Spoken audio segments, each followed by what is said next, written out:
This is our second day of Disco Elysium, and I'm really excited to play it.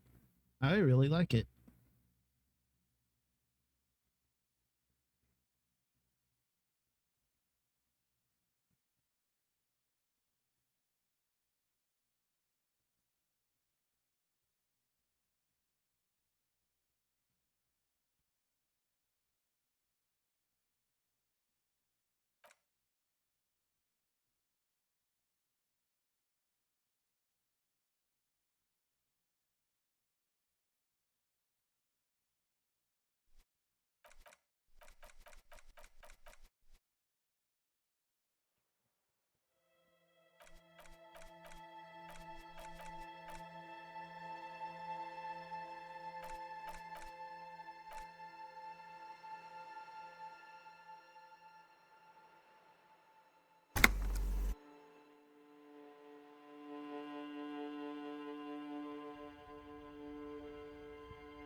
Okay.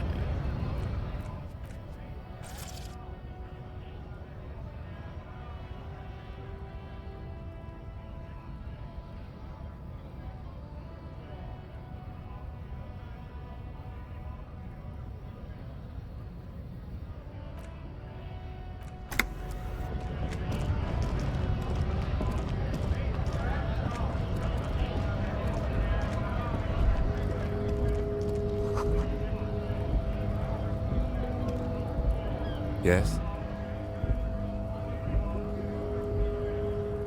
What do you want to know? What's there to say? It's just stupidity. The cop kind. Our precincts can't decide if Martinez is part of Jamrock or the Industrial Harbor. Yours or mine, as if we somehow own parts of the city. Typical street gang mentality. So we've let the Union make a mockery of law enforcement here. And now it's come to its natural conclusion. So this is a struggle over who sort runs of. Martinez. It's less a matter of who gets to police Martinez than who has to. It's an orphan district, in other words. I think the dispatch desk just told both our stations about the hanging. There was quite the brouhaha at the 57th, I can tell you that. Time to settle it, they said. Cop off. But I assure you, I am not their finest or toughest, with 102 cases solved. What I am is least interested in a pissing competition. So, he volunteered to represent the 57th, but not out of competitiveness. On the contrary.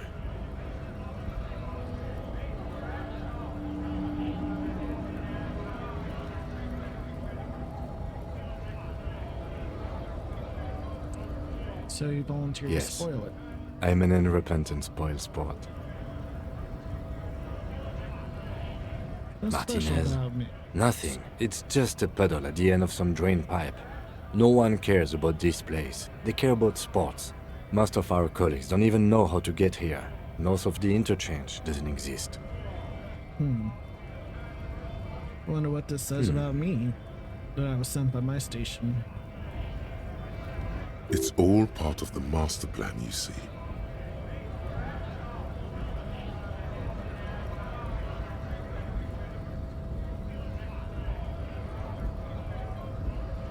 I must be an augury, an apocalyptic omen sent by my people.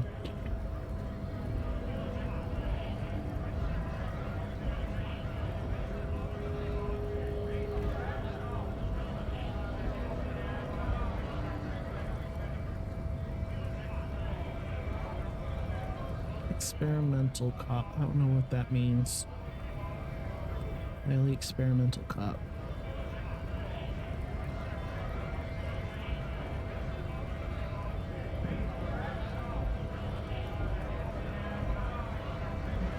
Really?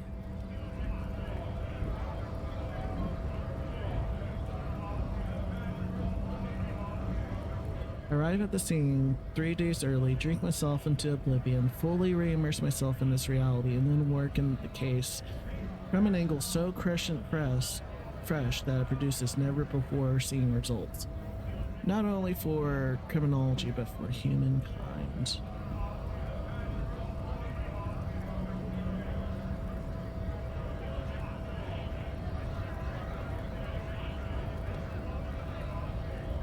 It can't be that.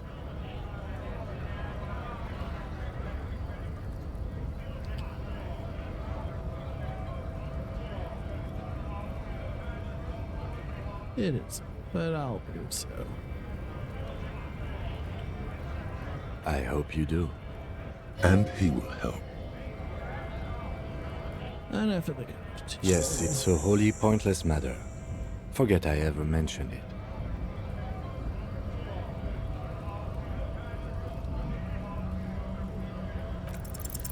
Because you're the best qualified.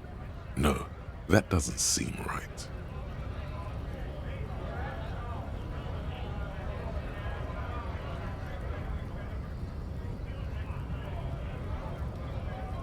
You look dumb if you keep the lieutenant waiting for too long.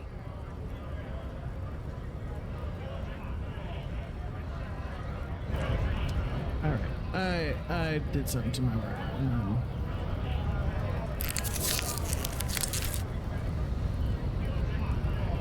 Let's go in here.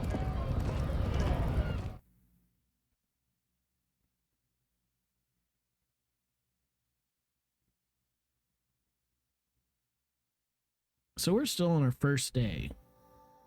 Technically.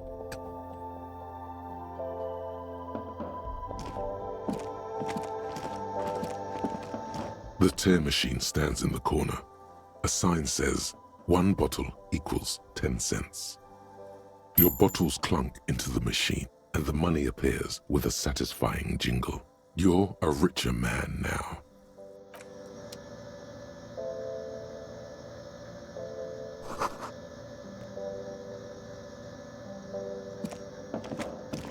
You see several packaged raincoats fill a low shelf beneath a display of croissants and juice bottles. The raincoats are transparent, except for the big Fritta slogan on the back.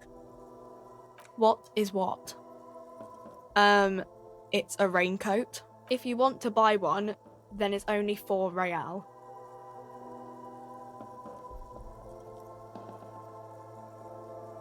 Yeah, goodbye. Oh. A small cabinet on the wall is filled with various medicine bottles, nasal sprays, and blister packs. They all bear the Saint-Baptiste Pharmaceutics logo. Their logo is the bloodless rose, pure white, untouched by harm.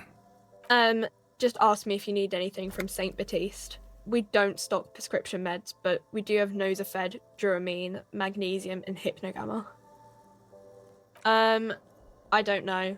Let's see. Nosafed is a nasal spray. Dramamine is a really good painkiller. Magnesium is a dietary supplement. Hypnogamma is... I don't really know what Hypnogamma is. I guess it makes you feel less shit. It's recommended to use after lots of partying, studying, or exercising. Uh-huh. +3 health, +1 health, +1 morale, +3 morale.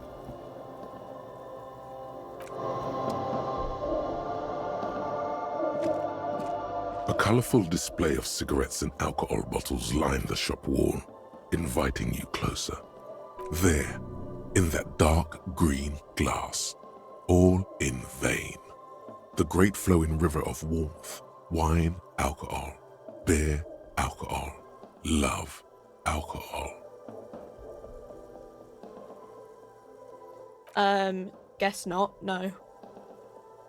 I'm obliged to inform you that both alcohol and cigarettes damage your health, but I guess you already know that. No.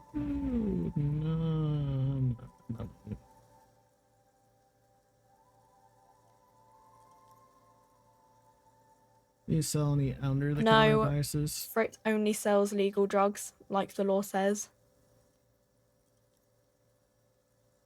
Alright.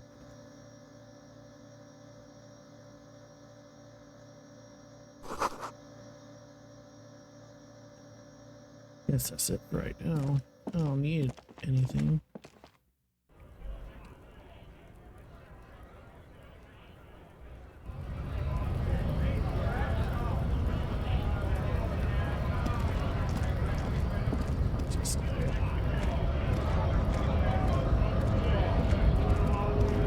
scab? You're hazy on the notion of a scab. Smells like politics, though. Maybe it's got something to do with the flask he reaches for from time to time.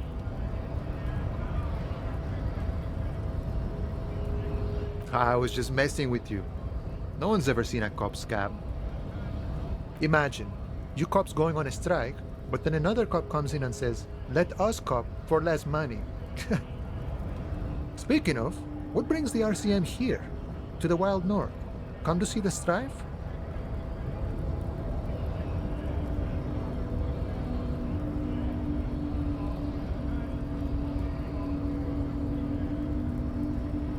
Body still hanging in the tree? Hey, that's a rough pickle. Can't help you with that, sorry. I'm not really an admirer of dead bodies. Might be someone else from the Union can render assistance. I don't operate in that capacity. I'm not a granter of passage. The passage grants itself. If it's all so simple, why don't the strikebreakers just go up the stairs? Aye. Walk right past Measurehead and go in. Yeah, the 2.5 meter tall Semini supremacist there. Walk right past him, then press the button to unlock the door, then go past him again, and you enter the arbor through the office. Está. The man whispers a jaunty tune. A coastal breeze ruffles his hair. You know, serious business. I'm sure the big boss will be glad to tell you. You'll have to ask him first. He's a chatty guy. Wants to talk about the strike. Return once you've met the union boss and are on a better footing with the organization. Right.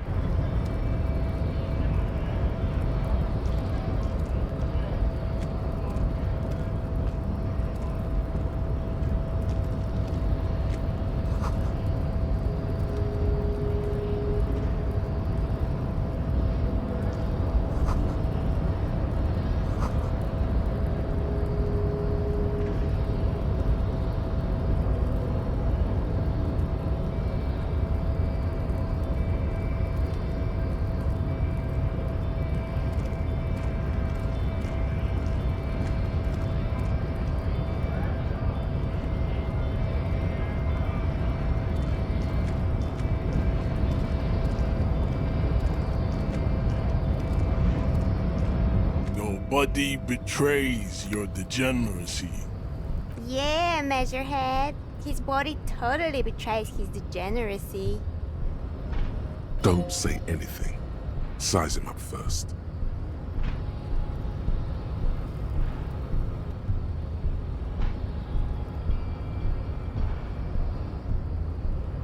Are you admiring my morphophysiology? It must be frightening to stand in the shadow of this racial pinnacle. Be calm, Sandwich. You are not in danger, because you are not a threat to me. My body's unimportant. I'm with the police and we need to get into the harbor. That is precisely the negligence that has led you to succumb to Al Ghul. You reek of it. An invisible sword of Al Ghul emerges from your throat. You cannot see it, but others can. It is making the woman in my company sick.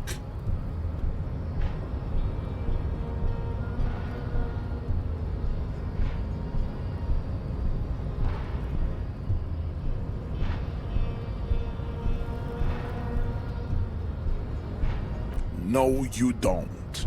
You need to get another drink. Occidental Haplogroup B4 is done giving orders around here. The influence of the ham sandwich race is waning. Show him the ham still got it.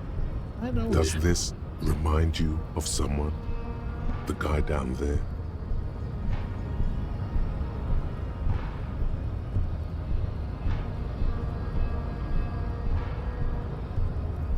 The race stuff's unimportant here. I just need you to help me do my job. Begging for help.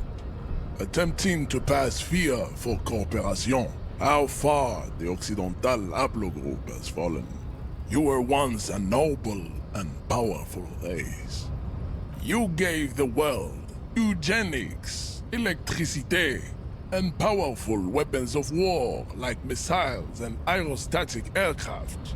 You made great gains in metallurgy, race theory, and statecraft. You dominated lesser cultures, like the deformed Hemians and the inexplicably potato-obsessed Khoikos. But now your ascent to the genetic summit has halted. You are obsessed with sadness and with frivolous pop culture. You will be superseded. Isn't that right, babe? It is, baby, yeah. You know it. There is a button right behind him, just out of reach. It must be the one that opens the door to the harbor. This man is not budging. Let's hope his superiors inside are more cooperative.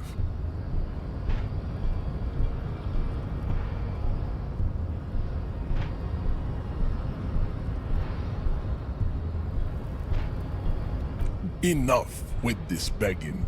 You should leave the stage of history with dignity by inviting the other races to a great world war. Bring your troops to the Simonine Islands and to Boogie Street and we will pulverize you. When you are gone, we will build a museum for you. The walls will be lined with bottles of Al Ghul, your beloved beverage. Inside, we will store the odes to homosexuality you call art, and your microcephalic skulls. There may be a peaceful solution to this. You could internalize Measurehead's race theory. He would take you as one of his own.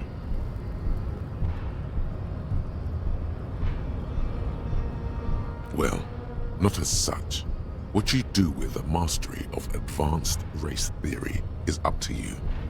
You could reject the findings, sure, or accept them and become an advanced racist.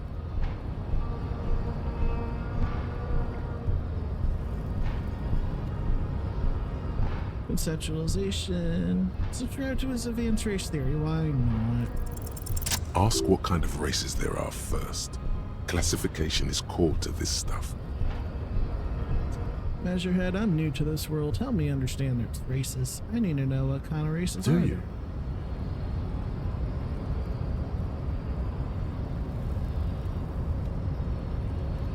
This is for The lieutenant thing. looks toward the harbor's electronic door, and then, to you, he lets out an audible sigh. You are obviously a liberal, Sayerlight. A polyculturalist. I can see it from your love of microtechnology and your sartorial choices. Do not deny your friend the truth you have denied yourself. There are 3 categories of race. Type A, the heroic races. Type B, the servile races. And the vile CF race cauldron of pederasty. Which one do you need education on? Let's go. I Bottom's knew top. you would go straight for the vile cauldron. Everyone does. You need to first learn about Type A and B to appreciate the depravity of the chimeric races. Yeah, I mean, otherwise, it just won't make any sense. Yes, it would seem nonsensical. Alright. Those are the Simonese, the Areopagite, and the Occidentals, excluding the Maun, of course. The Maun are riddled with eczema to the point where they find it impossible to smile. They are all lactose intolerant, a common result of inbreeding. A receding genetic pool has led the Maun on reprehensible street parades. In mound cities like Stadskanal and Vredefort, wearing wooden clogs on their feet and little green tassels on their hats. You know them by the names of their nation-states: the Oranese, the Gotwaldians, and the Königsteiners. My people simply call them Maun. Mahun is a derogative term for first world people of Gotwaldian descent. They do not all have eczema. Also, people of Katla, like the Suru and the Huhu, are much more lactose intolerant. In some municipalities of Oranje, people do wear shoes made of wood to street parades. Green, orange, and even yellow tassels have also been seen on hats. The Maun are proof that you can have too much Occidental racial purity and tassel-centric culture. Inbreeding has led to a lactose-intolerant subrace whom no one can take seriously. The Vespertines and Messenians of Vesper and Messina, the ancient Meteorans of Meteo by the golden Pisantic Sea, the Suren of Sur-la-Clé, and even the North Königsteiners, all have type A race propensities. The other large mondial civilization, the Mesk, are too yellow and oleaginous to count as a heroic race. True, they are violent and expansionist, but they have a glandular problem. Overproduction of sebum.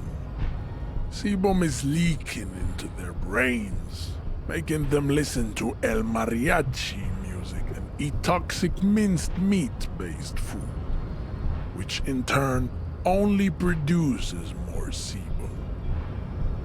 As proven by the Maun and the Mesk, Occidental type A is in retrograde. The Seminese and the Areopagite are on the ascent. The indigenous people of this, the Insulindian archipelago. The Seminese inhabit the southern islands. I am Seminese, from the stock of Ulenbuir on Ile de Fantôme. In the area of The Areopagites are the master race of the Ile Maran deserts. The Simonese are descendants of the Areopagites. We came here during a heroic migration from Ile Maran to Ansuland, thousands of years before the lactose-intolerant Maun Reten Occidentals discovered this place. The Areopagites are sleek, long-headed. The Simonese are powerful, mesomorphic. The former is an immutable progenitor, unchanged since the Super Isola of Pericarnassus. Ancient brains rest in their slender skulls. The latter is perfected and adapting. Together they form the Simeno-Areopagite or Simeopagite superrace. That is all. There are no more type A races in the world. Nature was not capable of more. Type B are the unheroic races, amorphous non-competitors of the great race. The Khoikos and the Vacholiers, they are mud-colored people. The Khoikos of Grad, Yugo, Zhimsk, Shest et al. Are what you would call white, officer, in a suspect description. It said Yes, to an untrained eye, the Khoiko appear white and pinkish, like a ham sandwich. But look into their eyes and you will see. They are of an indistinct color, and so is their skin. Unhealthy, muddy, and ashen. Pinkness is a racial quality that has to be earned through centuries of advanced ballistic warfare and cultural domination that the Grad people have undergone for drinking alcohol and smoking the degenerate tobacco herb, and for eating potato. The Khoikhoi, the countless micronationalities of Grad, are all inexplicably obsessed with potat. The only thing they like more is dividing into microscopic ethnostates, like political amoeba. Wouldn't he be one for ethnostates? You don't like ethnostates? They are microscopic. The Semeno-Areopagite superstate will cover the entire remaining planetary crust, uninterrupted, from Holy Semenine to the Boreal Plateau of Katla. Its leaders will be the genetic epitome of the Semenese and Areopagite stock, elected by nature, not the base inner spoilage called demos. The Revacholians, halfway between Type A and the Racial Cauldron. Two mixed to know right from wrong. You tried your degenerate little revolution, which was the single greatest failure committed by humans in our 82,000-year history on this planet. Is it 82,000 years that we've been recording history? You have very little idea of what is happening, but that seems a little off.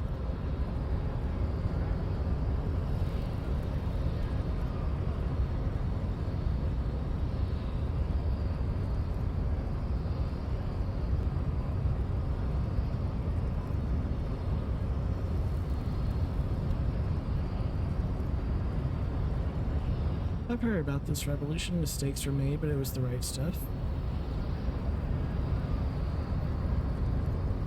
The revolution came to Ravachol from Grad in Zarath-ridden potato carts.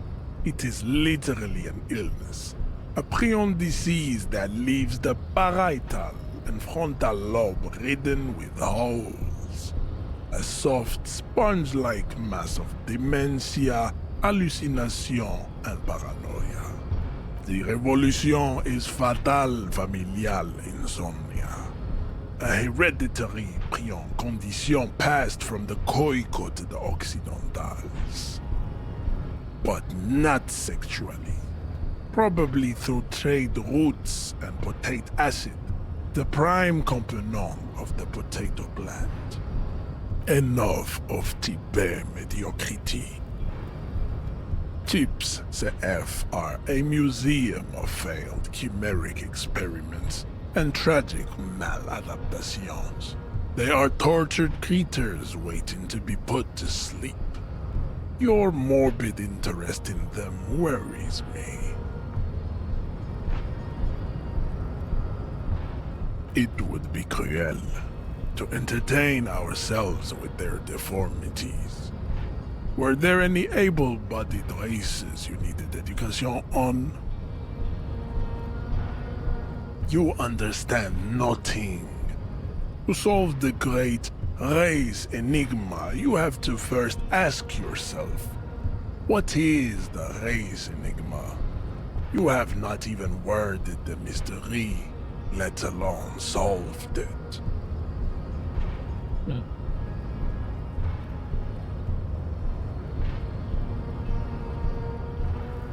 How do I word the mystery? You need to internalize what you have heard here today, then return to me.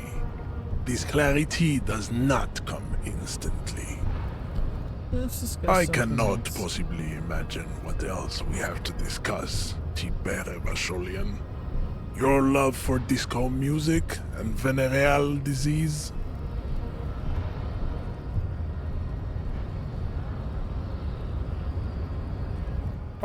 Don't be vulgar.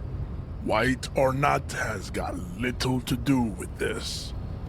The race enigma runs much deeper than that. There must be some friction there. He's keeping it well hidden, however. Yeah, but you still serve them. How does that factor into you? Mr. Clare is a man of vision and means. He has the will to confront polycultural capital, something your race, naivistic communists, never did. Also, to serve is noble. It takes discipline. Your petulant individualism has only contributed to your race failure. It is lax and moronic. Communism's pretty cool. Idiotic communism is the single greatest contributor to your race descent. Everywhere around you, the fruits of its failure to challenge the world order. Individualism, rock and roll music, sexually transmitted diseases. Above all, rampant multinational finance still reigning large. Tell me, where have you gotten your love of pathetic communism from? Degenerate youth culture? Rock and roll music?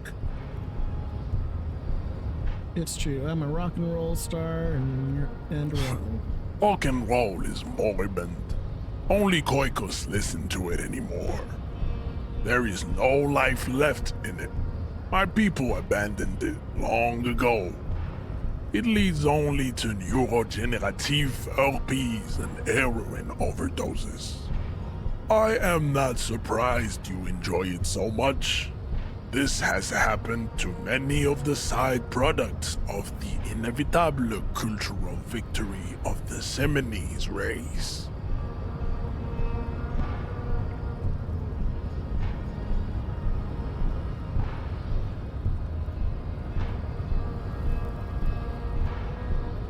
Didn't we already? Measurehead stoically looks to the distance in silence.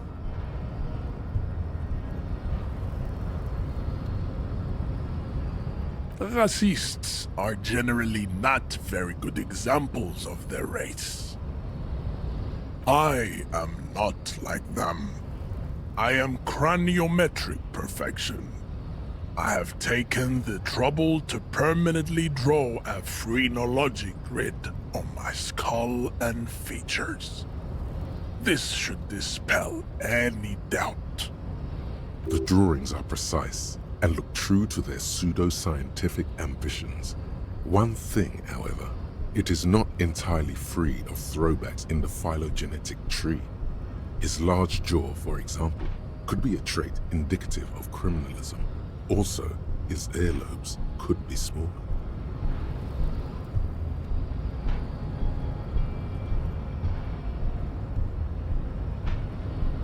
I will say nothing. Your silence betrays your inferiority. You do not have a reply. You should enter a deep race slumber. Perhaps in 4,000 years, there is need for a servile homunculus. I think this racist is better than the last, but the next racist will be the really good one. That will be the...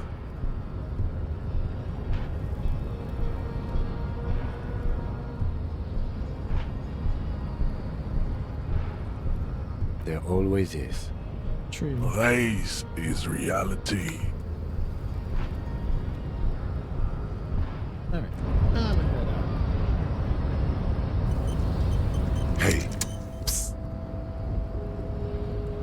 Psst. Hey, you. Yes, you. Word on the street is you're ready to start building communism again. How come there's a word? You on the keep screen? saying things like, down with the bourgeoisie, eat the rich, sodomize the landowners, impale all people who have more than 25 real in their pocket, literally murder all human beings regardless of their political beliefs. That kind of stuff.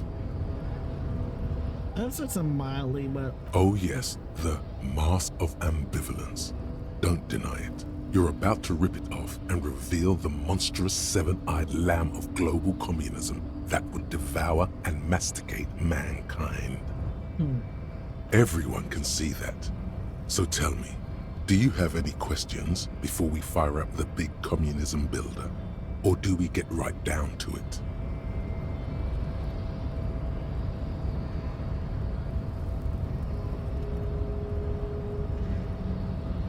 Oh yeah, get the firing squads and the animal wagons ready.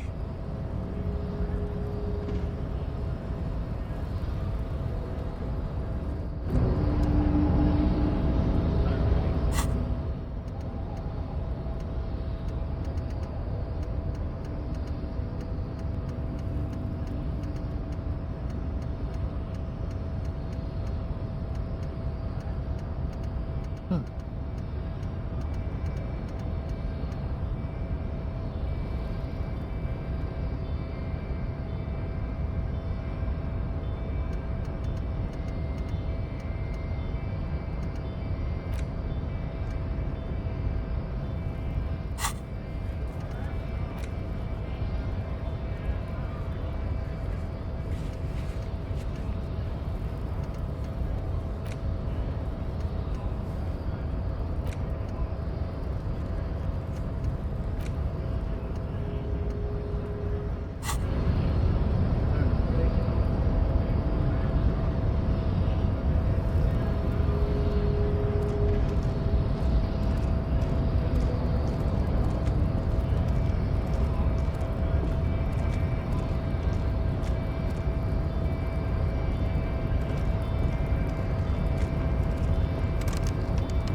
Hola, Wandering Man. How can I help you?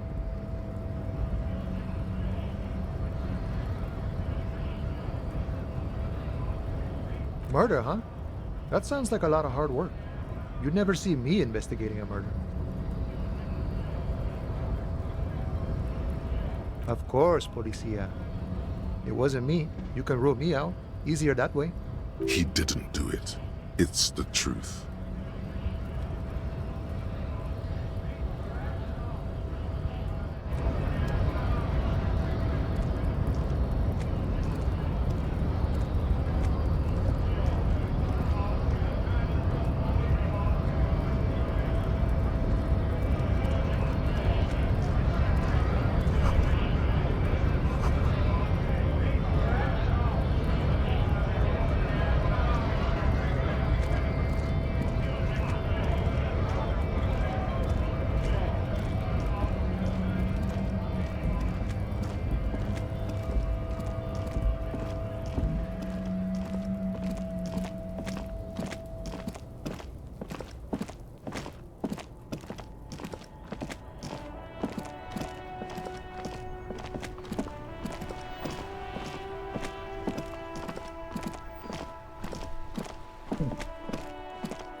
Can't you see I'm throwing rocks?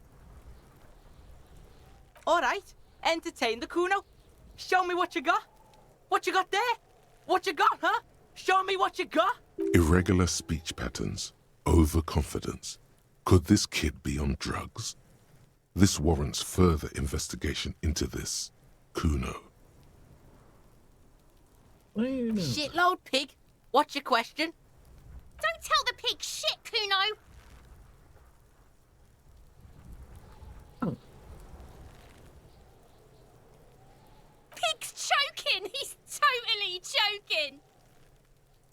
If I were to want to waste my time, which I do not, I would ask them who he is, how he got there, and the usual. The usual being, have you seen anything out of the ordinary? Or have you seen anything suspicious? You know who he Kuno's is. fuck imp. Kuno uses the fuck imp for target practice.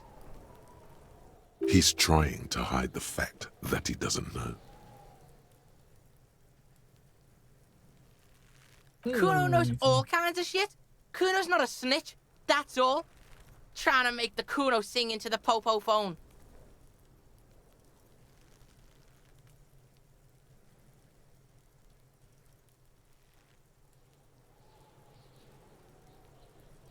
You know how Probably it got up climbed. there? Kuno was busy down the road when that shit went down. So you didn't You see heard it? Kuno. Kuno wasn't even in Martinez. Kuno wasn't in Revachol. Kuno wasn't regional. Where I did he go? don't know. Some fucking Mesk or I don't know. Some other place. Night City. Kuno was in fucking Night City. There is no Night City anywhere. That sounds like the name of a city in some pulp science fiction novel. Yeah. Kuno didn't smoke him if that's what you mean. Thanks, Kuno. That's one name you can now cross off the list. You're testing Kuno's patience here. Get lost,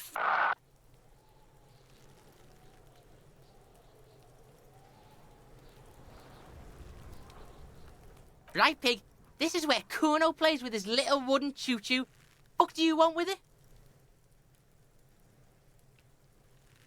Ever climb it?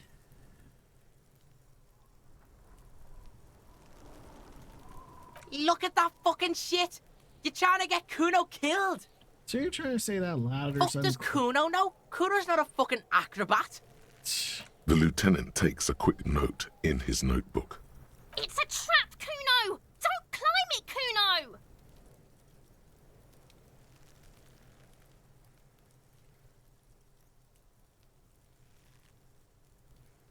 That's just some shit roofing gimps left behind, lazy dinks.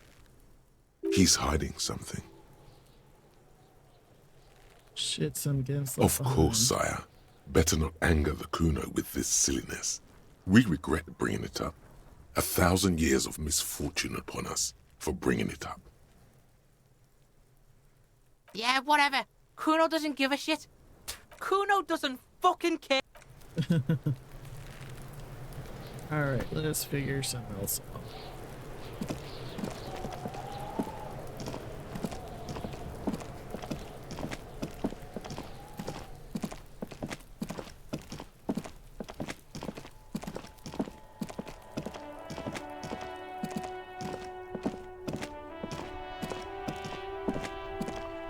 I think I've seen all I can see.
A sturdy metal door guards the southwest entrance to the door rattles again, but this time you hear an elderly woman's voice calling out from inside. Stop banging on the door! I'm not letting any more strangers inside.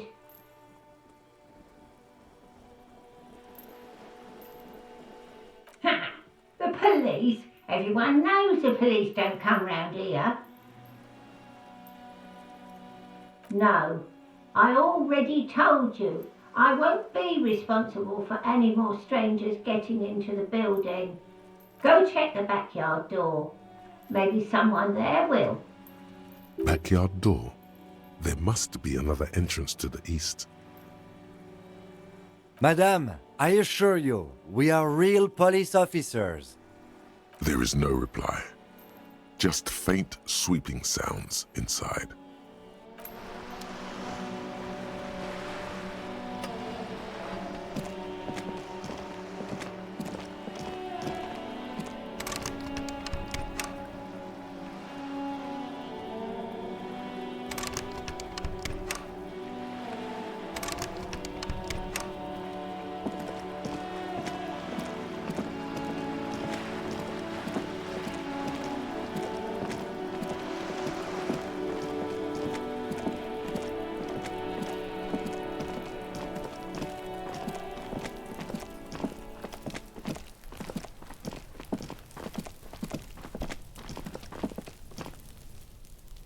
Hey, what's that noise down there? You see a young man on a balcony nursing a cigarette.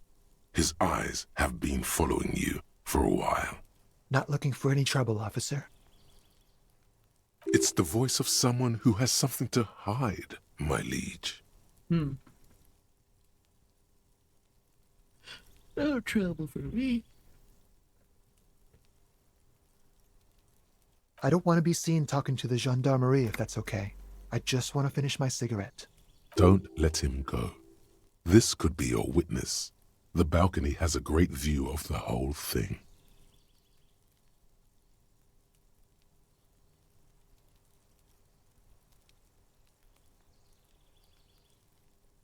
Is it really that important?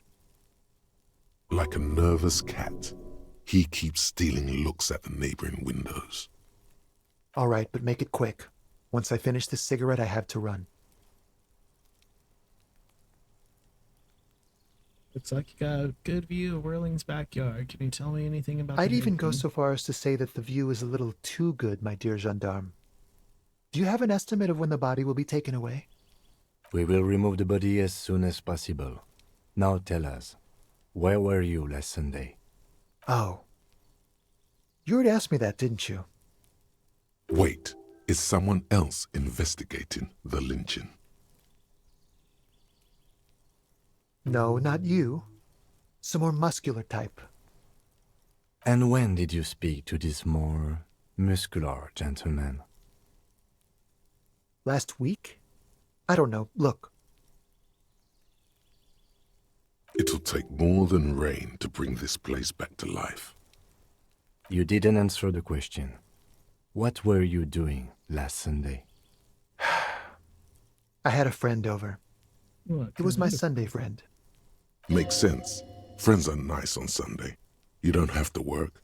You can just spend time with pals, watching rugby and drinking beer.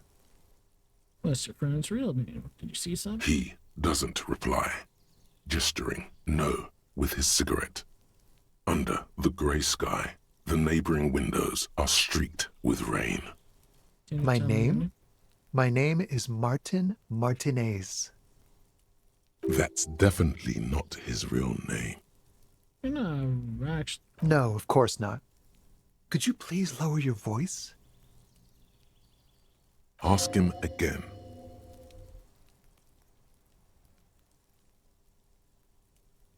And I really need to finish this cigarette. But he hasn't left yet.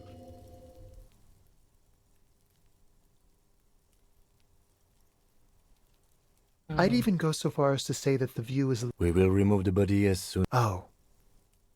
You already asked me that, didn't you?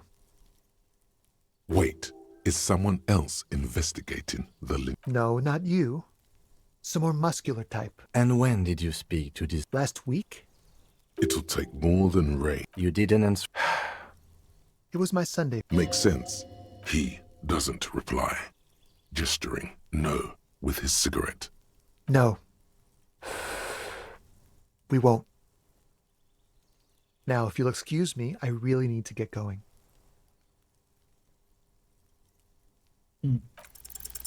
This isn't the place or time for questions. Who knows who might be watching from the distance, hidden behind the curtains? For a moment, the man on the balcony seems almost vulnerable. Something moves in the depths of his feline eyes, compassion, and a hint of understanding. I am sorry, but I really don't have the information you're looking for. But, hold on, what's that? For a split second, his hand lingers, as though gesturing towards a stone placed right next to the front door.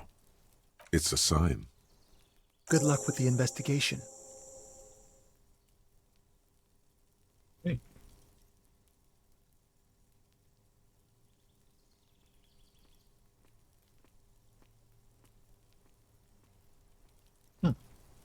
He's gone. No point in running. Tenements like these often have multiple exits. If he doesn't want to talk to us, then he'll know how to hide himself. He could be a witness. Him or his Sunday friend. Either way, we need to look into that muscular type who's asking about our case. He did leave us a sign. Did you see that? He wanted to draw our attention to that stone right over there. If we find a way inside the building, we can ask around for his apartment. Hey, let's do that. A stone, like any other, lying in a whirl of sleet and mud. Maybe there's something under it. There's a key beneath it, rusty from the dirt. This must be for the front door. Pity doesn't have the apartment number on it. This building has many apartments and the man can be in any of them. We'll just have to go in and see.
That isn't just a five-pointed star. It's an inverted white pentagram cradled in a wreath of antlers, the iconography of communism. In other words, the star and antlers was developed in the 6th decade of the last century and quickly adopted by Mezov and the communards during the revolution. Even today, half a century after, the star and antlers retains the ability to evoke hope, disappointment, and fear in equal measure. To symbolize the toppling of the old order. Also, some social democrats were already using it. The wreath of antlers represents a natural crown. It was about building a society that could exist in accord with the natural world, and at the same time above it, because white is the color of peace. Gone is the glory of hope. Only the scribblings of impoverished students remain in dirty hallways. You are the big communism builder now. It's you or no one.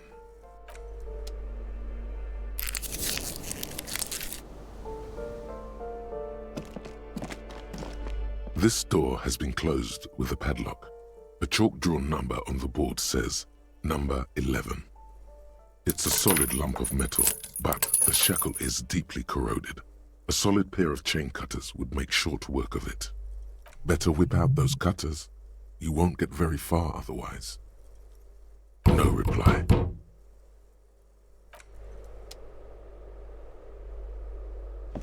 Yes?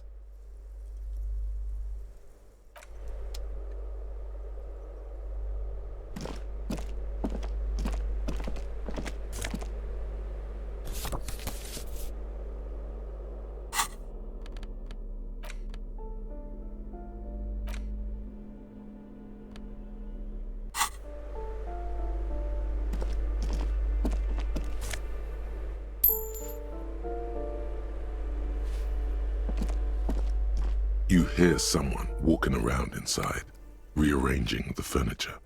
The number on the panel says 10. The walking stops abruptly, but no one comes to the door. You can feel tension on the other side. A poor communard, from the looks of it. The room is barely bigger than a closet.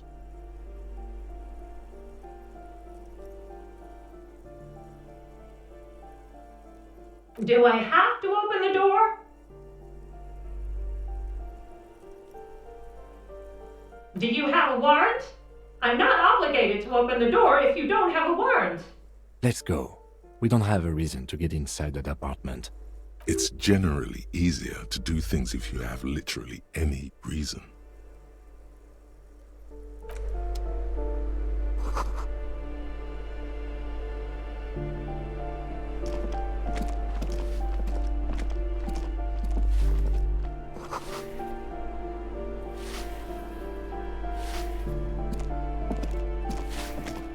Give me a moment.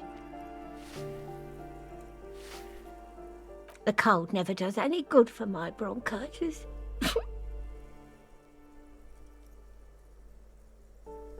I'm fine. Fine. Don't you worry about me. You're still worried. It's very worrying. Now, what do you want from me, policeman? She's the cleaning lady. She knows the floor plan and the residence.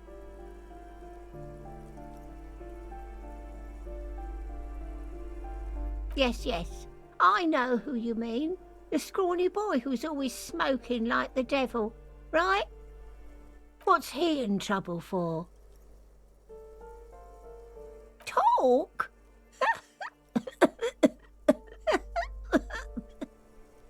What was so funny about that? He lives upstairs in room 28. Go to the balcony. It's one of those doors there. He's usually home in the evening. Thank you. We should go check out his apartment on the balcony. See if he's home. Ask away, policeman.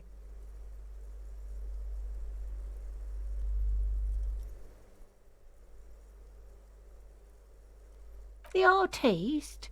Nothing I can do about her, I'm afraid. She ruins the walls faster than I can clean them. Still, she leaves an old lady to her business. More than I can say for others.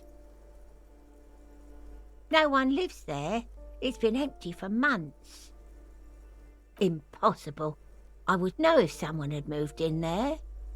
Maybe it's those countercultural people again. breaking into a house like it's a public space. You're a policeman. Be good and take a look, will you? Great. Young people.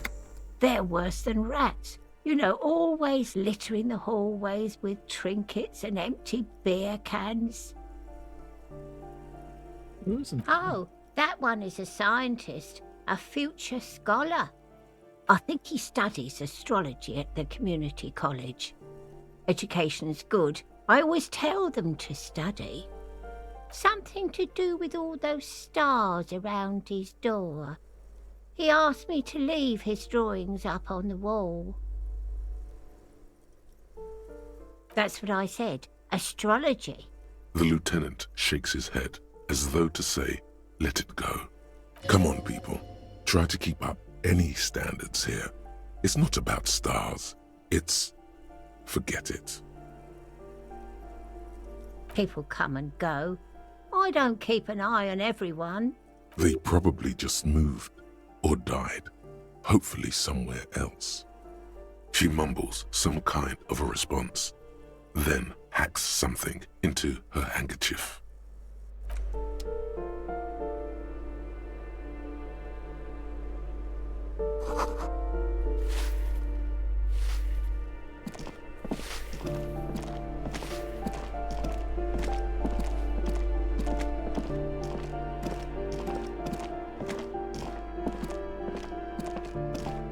What was it, 28?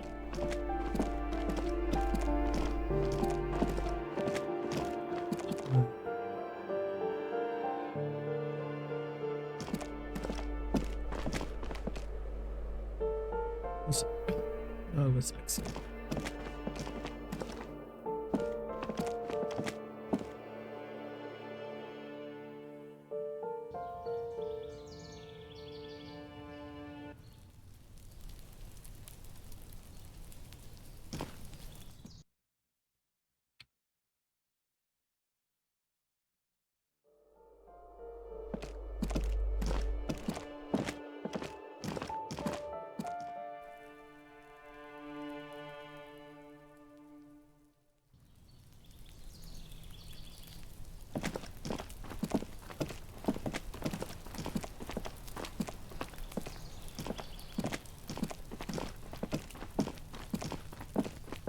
This door is made of metal and appears to be reinforced. Someone here really values their security. Number 28. This is where the cleaning lady said the smoker on the balcony lives. Let's see if anyone's home. Knock on the door. No one answers. Looks like the young man we are looking for isn't home. I think our best chance to catch him is in the evening. We should return tomorrow after we have finished with our day's work. How about 9 p.m.? Sound good? Tomorrow, 9 p.m., right here. Apartment number 28. Damn. Turns out it's quite tricky finding someone in a big apartment building. Don't worry. You'll get him. Remember, tomorrow. He's probably gone for today.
Trying to sneak up on me?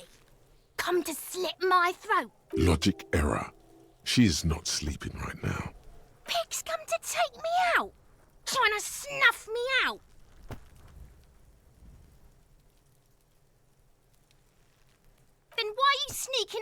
like that. It's not a good idea to scare me, pig. Not a good idea at all.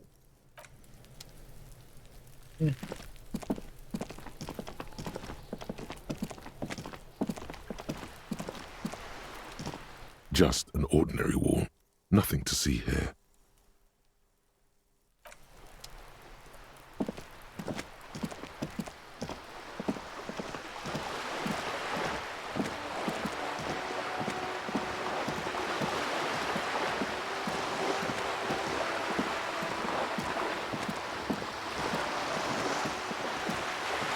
What can I steal?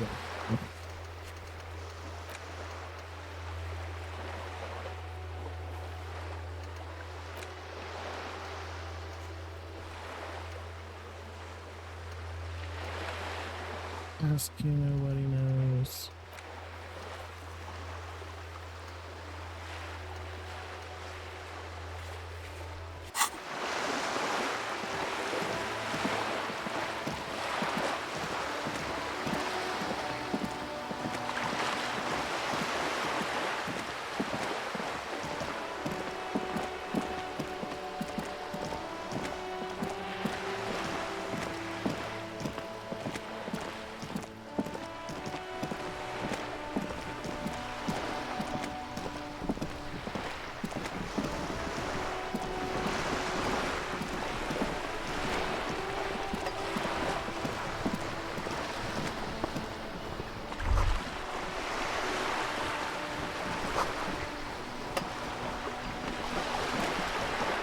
You're back. Good. What can I help you with? That's the man who was killed. I'm afraid this is a discussion for once we've cleared the lynching question.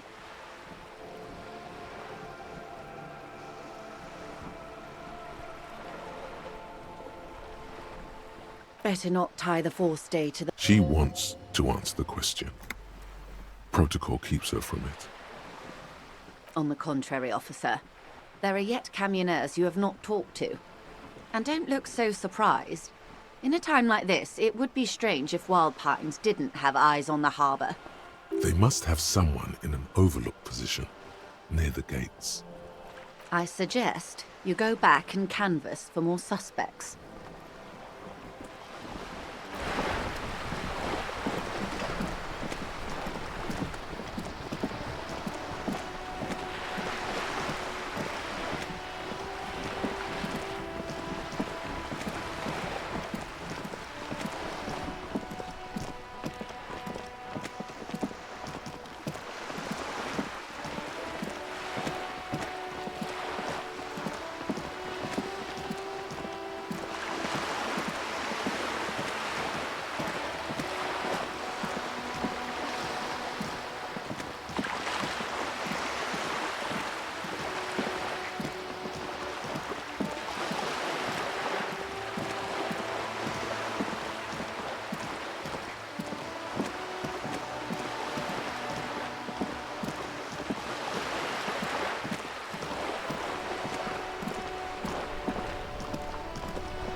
Hello again, my man. What's on your mind?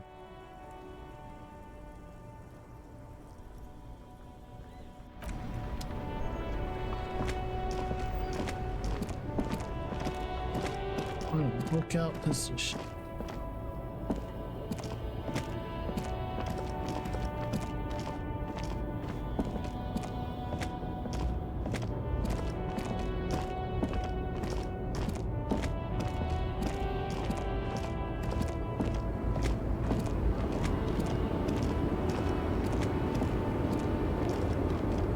The woman still has her eyes fixed on the photograph in her.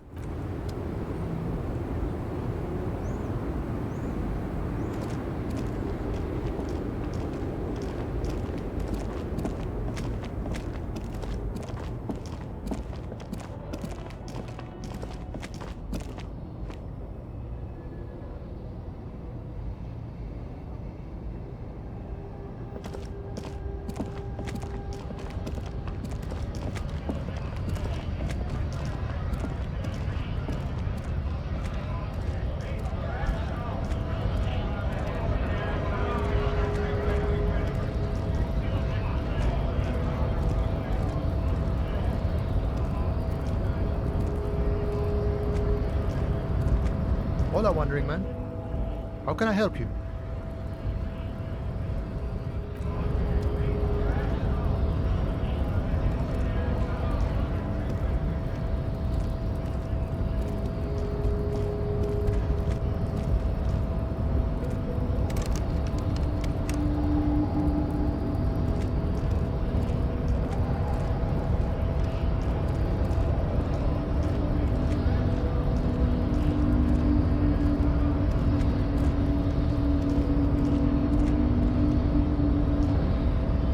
The unpromising raised pupil returns. There is nothing funky about them. There are 3 categories of rays. I cannot possibly imagine what else.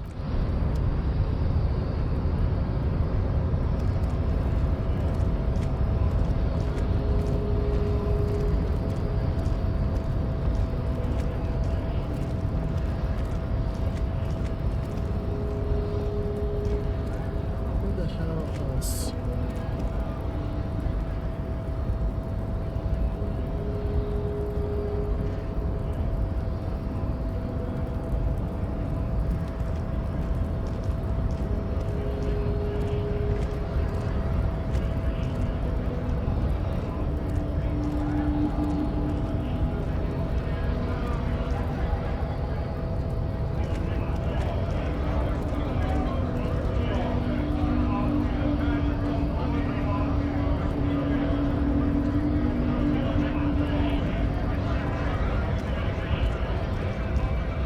Right to work! Right to work! Shame on you!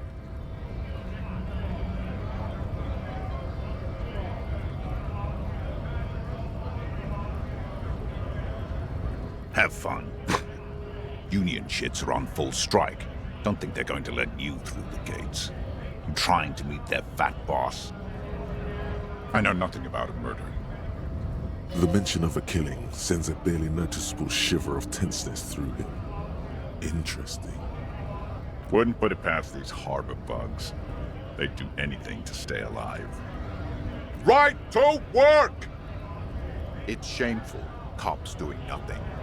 You should bring backup. Open up the gates for us. Blockading gainful employment for workers is a crime. We are not picking a side in this just yet, sir. Pity. Let us work! We were promised work. We'd be in there, working, if the bastards hadn't shut the gates. Main gate's locked. Would take heavy ordnance to bust it open. Could try to get in through the secretary's office. Door's locked. The guard's blocking the way to the access panel. And I don't mean the scrawny mess punk either. I mean head measurer. Or whatever he is. Why don't you go arrest them instead? I'm sure they've done plenty of criminal shit. They have that look. It would be better for the neighborhood if you went home, at least for now. If you can't get in anyway. No! They will give up eventually. Or get drunk. Leave the button unguarded. Then we charge.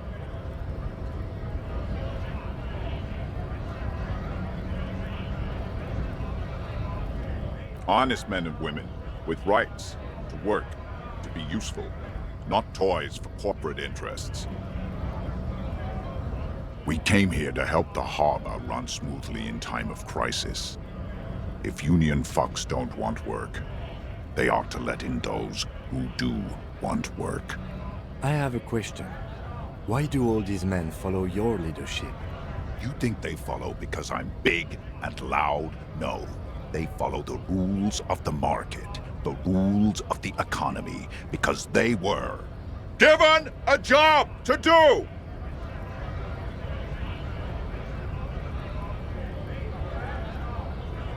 Not before you get in there and get your ass whooped.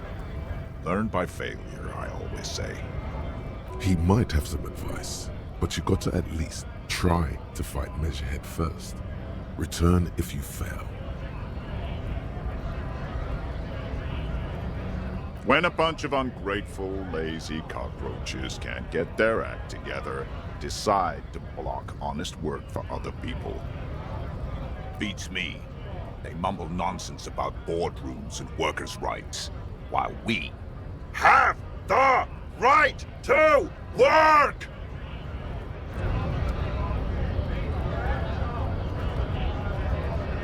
Try this again.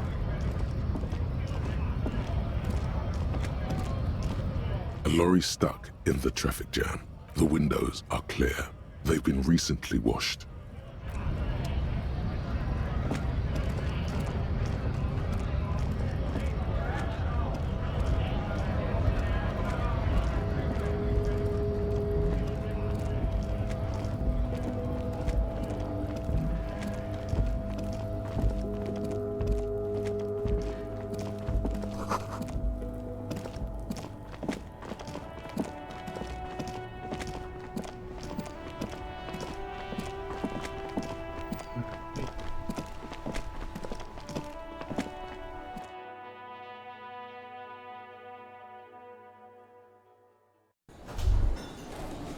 By the way, where is home?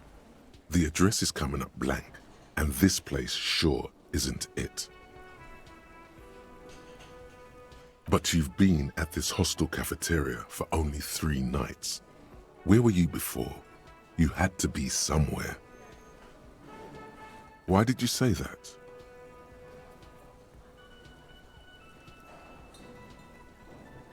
No. But isn't that an expression, not a place? A saying, up on Marvel Hill, a great high place, one that is impossible to climb back to. That doesn't sound like somewhere you can stay if you run out of money.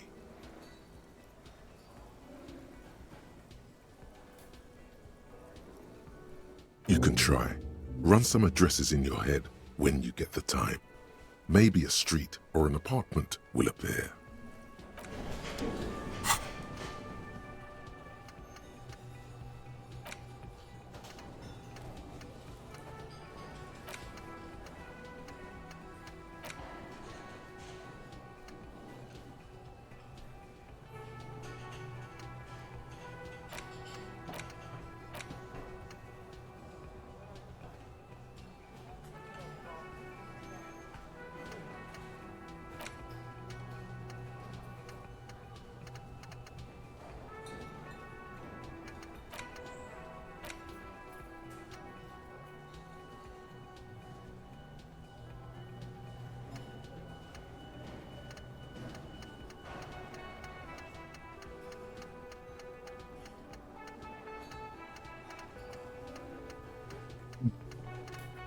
Should I take the long one, the shortest one? That's $6. Let's take the shortest one.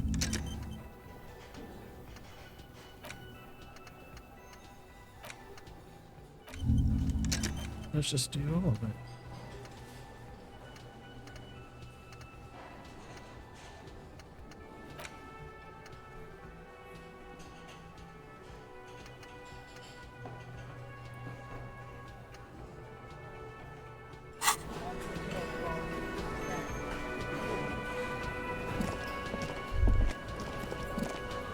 That sugary black rum stain on the counter makes you teary-eyed with joy.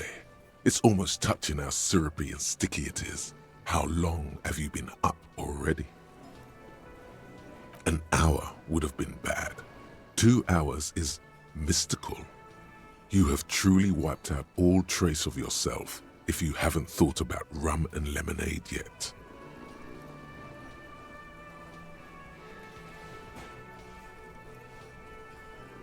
Maybe you haven't turned out well for your drinking.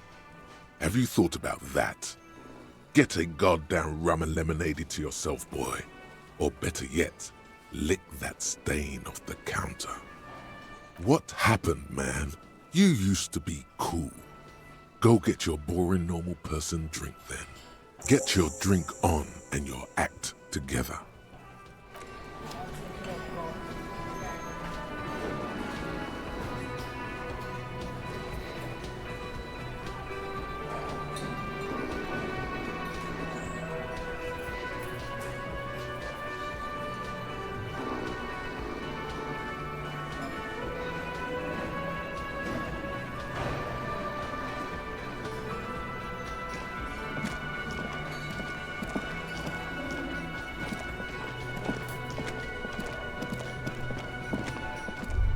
can I help you?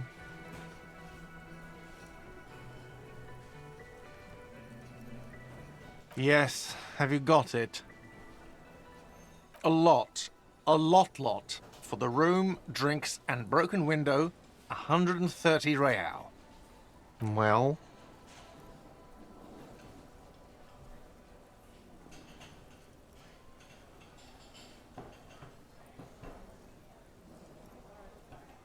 Great.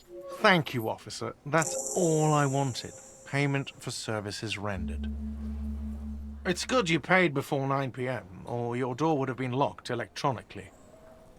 Please pay for each night in advance starting tomorrow. 20 real per night.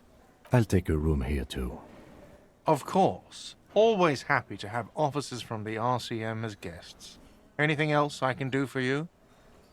Do I have a shaker in my hand? Is this a shaker? He sounds irritated. Am I wearing a little bow tie? Am I wearing a bow tie and doing this? Am I smiling? Do you see me smiling and shaking my little shaker? No. Do you know why? That's right, I'm the cafeteria manager. I'm glad we cleared that. Was there anything else? Play it calm. This man needs to understand you need a drink to help the community deal with police stuff.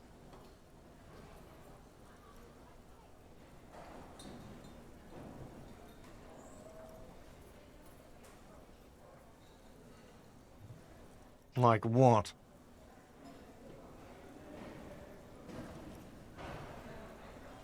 What thing?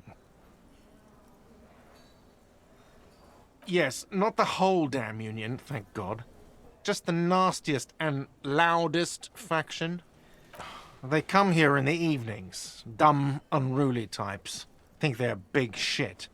But they're good customers. They place big orders and always pay on time. We should find out who this Lord faction is, occupying the booth. Loudness means talkative, and we need info. We don't. We have to wait. They'll show up sooner or later. Men get hungry, even men on strike. You glance at the clock on the wall behind the manager. Huh.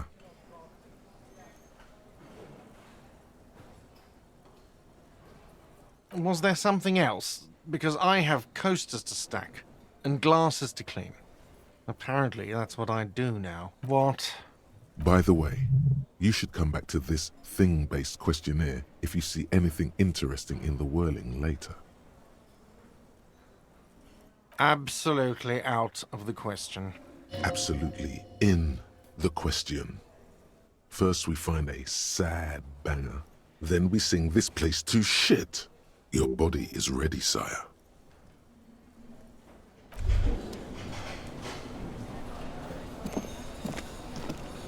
Hey, so we've been monitoring you internally, and now we know your Copo type. Yes, guess what's yours?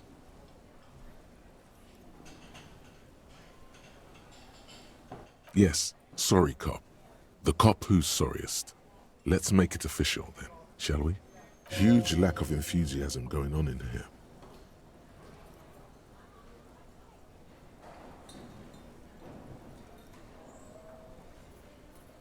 Of course you are. It's okay. See if you can get something out of this, like info. Or maybe every time you say you're sorry, you get $1 million. That won't happen.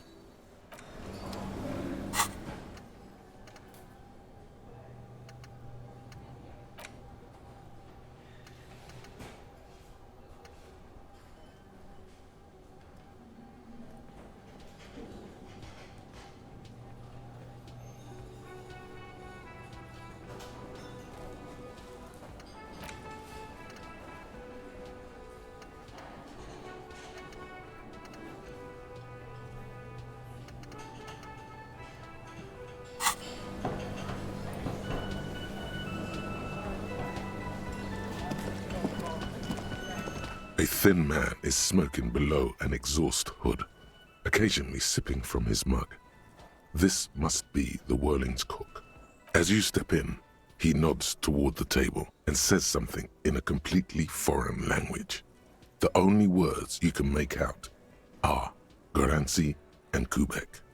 Okay, it's definitely not his name. Whatever you do, please don't call him Garancy Quebec. Please, it's not funny. The man puts his cup down and replies something, his left hand drawing arcs in the air. He smiles and bangs his ladle against each of his pots in turn. It's almost like music, especially with the sounds of assorted dishes boiling and simmering on the stove.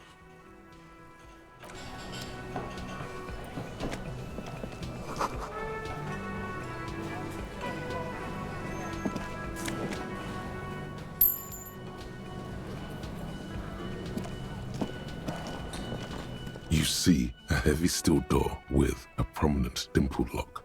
It's painted blue. You immediately feel drawn to the color. Blue is for mystery. You do? It's a door in the back of the kitchen. Why do you care where it leads?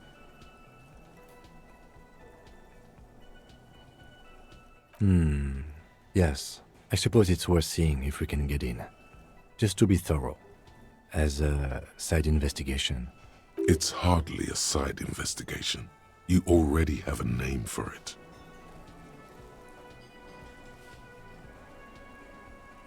Gart is the person to ask about this. The cafeteria manager.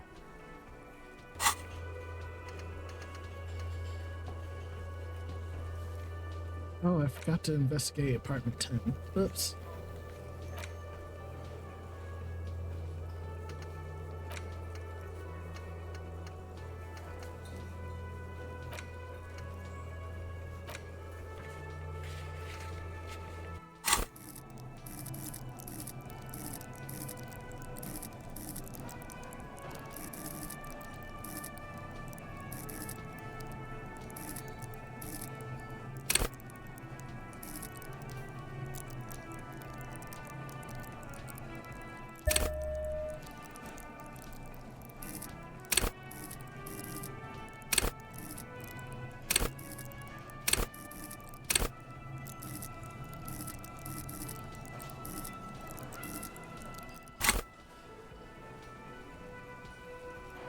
The door does not budge.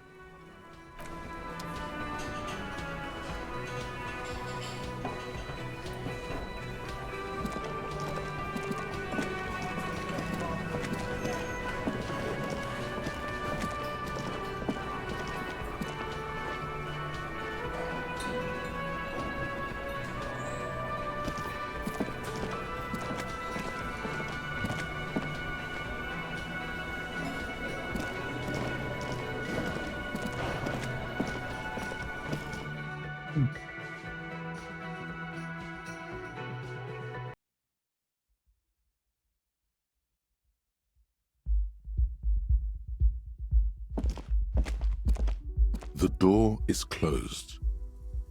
This door can only be opened with a key.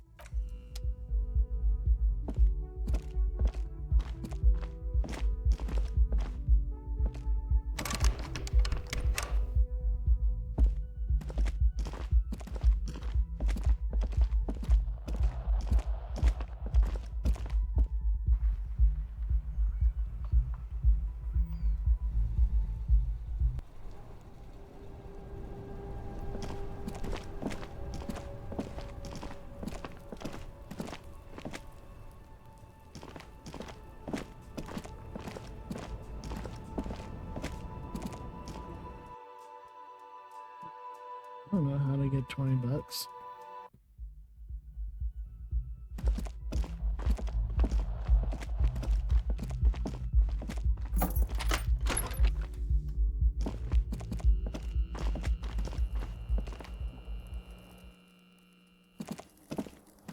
The bed is cold and not particularly inviting. But the option to go to sleep becomes available every night after 9 p.m.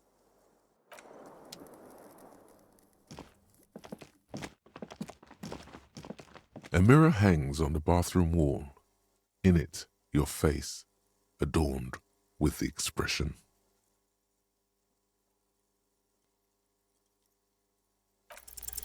Your hands, however skillful, can't manage this task on their own. You should get your chain cutters out.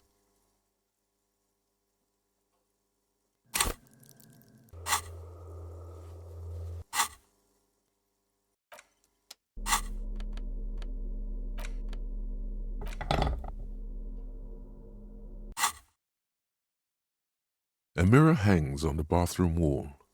In it, the faucet is quite terribly mangled, but you just might be able to twist its parts into place.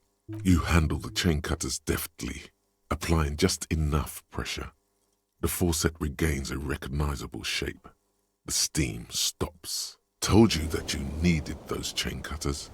Everything is connected. Everything. The mirror begins to clear slowly without you having to wipe it.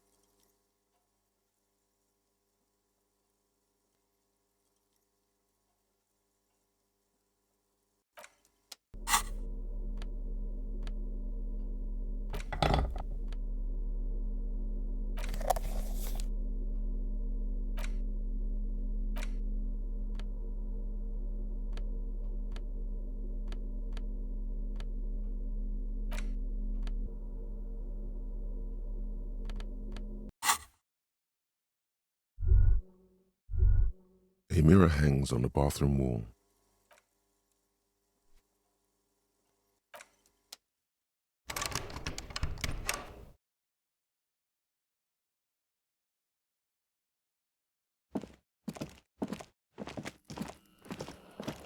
This fan has 2 chain pull switches, or has it been consigned there as punishment? You feel as though this creature is your friend and wants to reattach itself to your neck. The switch must be broken because nothing happens. The lights are on.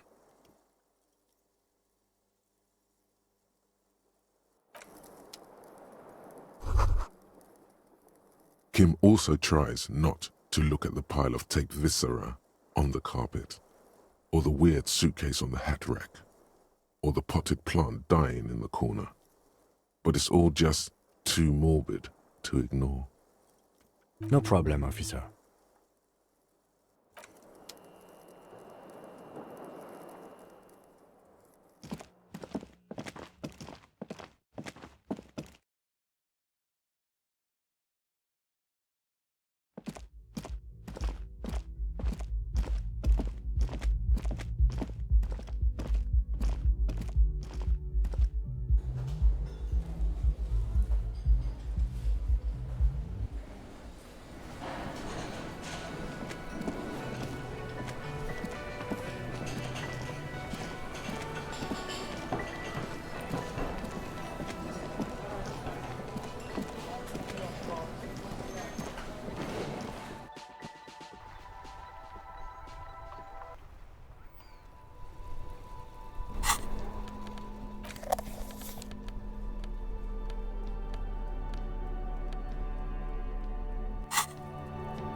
Drink.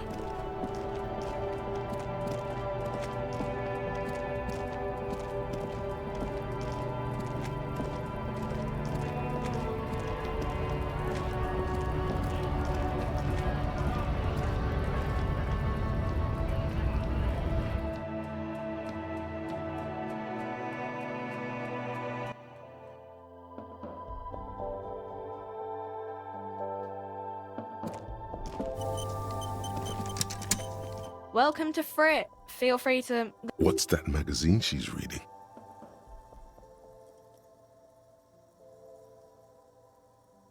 You mean this? This is Pop Stars. It's got, like, famous people in it. It's not for sale.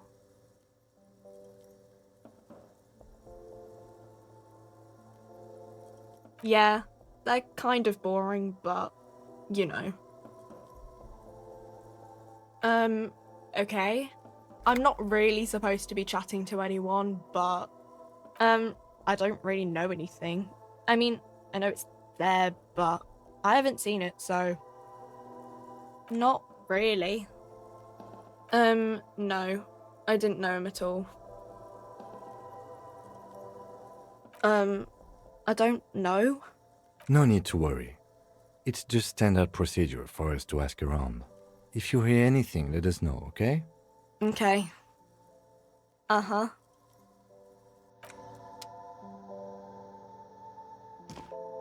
A colourful display of Again, I'm obliged to inform you that both alcohol and cigarettes damage your health.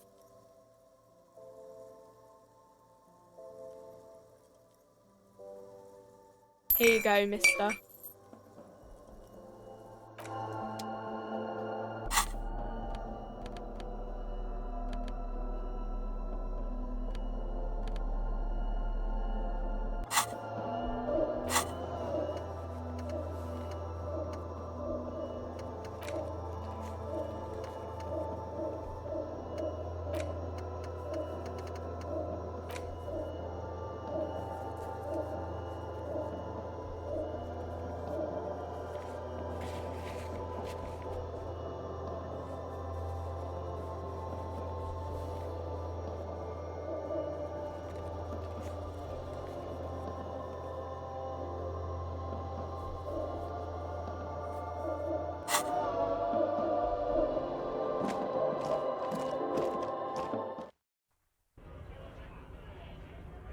Oh yeah, I need to put some bottles in there.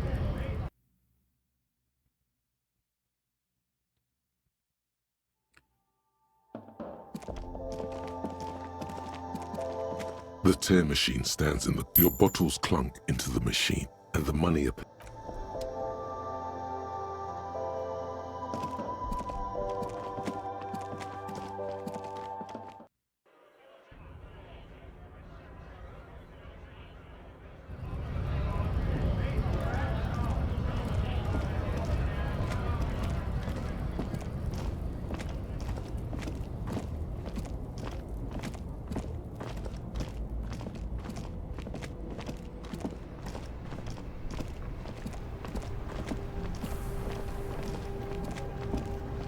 Hello again, my man. What's on your mind? Ah, man. Me and narcotics go way back. Had some good times surfing the psychic waves of my own consciousness, you know? But those days are behind me. There are other addictions in my life now. Why the inquiry, my man?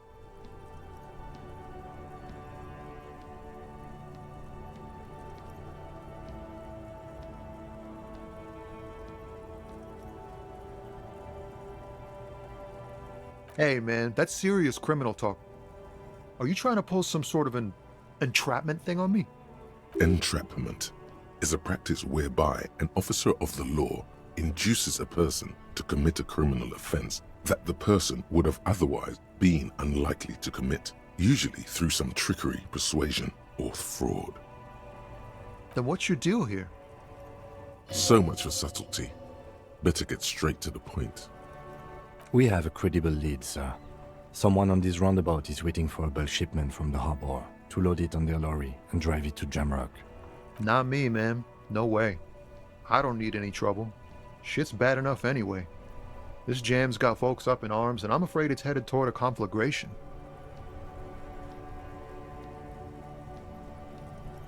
Look, man, I try to stay away from the criminal underbelly of Revachol. I'm a guest here. You really need to find another man to probe with those questions. We wouldn't say he's lying, sire.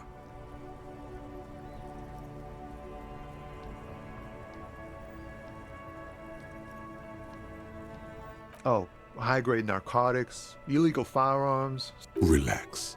He's merely joking. Ha! No, I'm joking, my man. They usually get shipped to Grad in the Occident. Though we've been making headway in the Il Moran market. We're pals and all, but I can't just freely hand out the merchandise.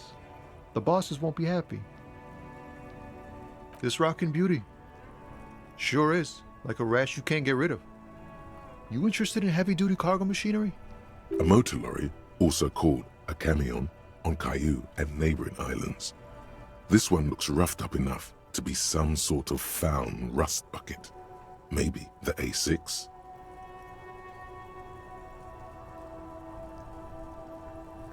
Good eye, my man. Yup, she's an old one, but reliable. Me and her spent a long time together. There it is again. A little touch of sadness beneath his cool. He thinks he's spent too long in this lorry. Not unless they've illegalized sports equipment while I was on the road. The man taps his fingers rhythmically against his arm.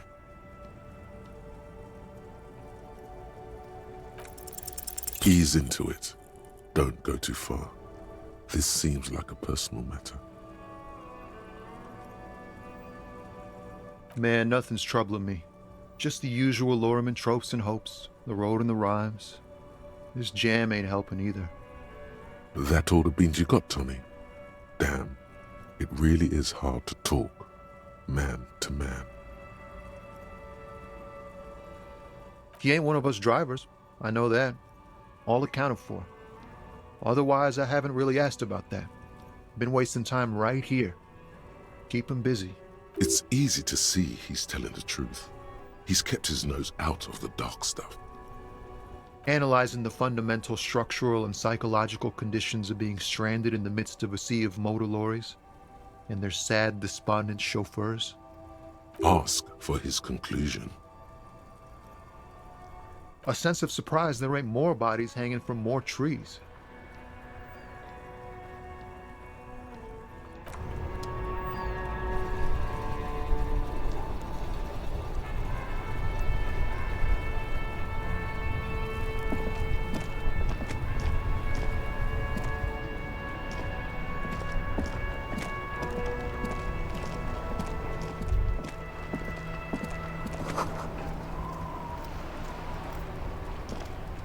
The worn and beaten wooden planks of the bench do not look overly comforting. We can sit on benches after we've solved the murder. You can revisit the bench if you ever need to pass the time when Lieutenant Kitsuragi is gone.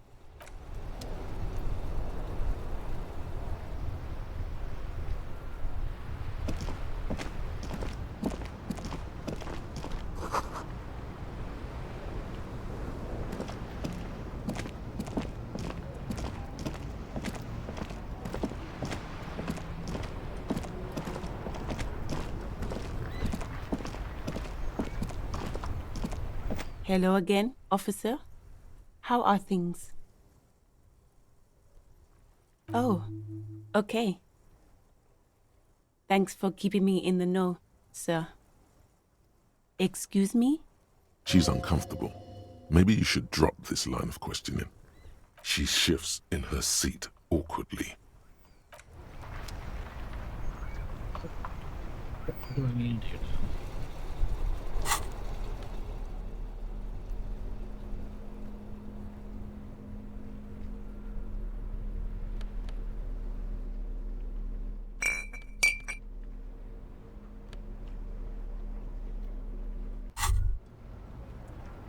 Well, hello.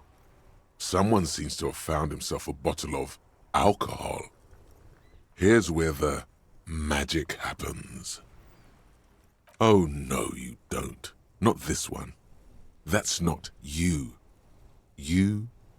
What a solid can of mass-produced piss water. Well over 10% alcohol in this so-called beer. Pop it open before it gets too warm. Wow, the gods of mass production have made this alcohol container laughably easy to open. A child could have done it. Fine. We're not worried. You'll crawl back to this bottle soon enough. We'll give you another chance.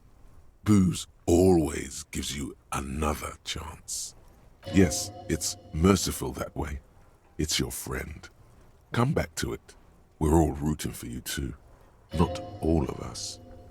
You've passed up your chance to start drinking alcohol for now, but don't worry. The option to start drinking becomes available again in 2 hours.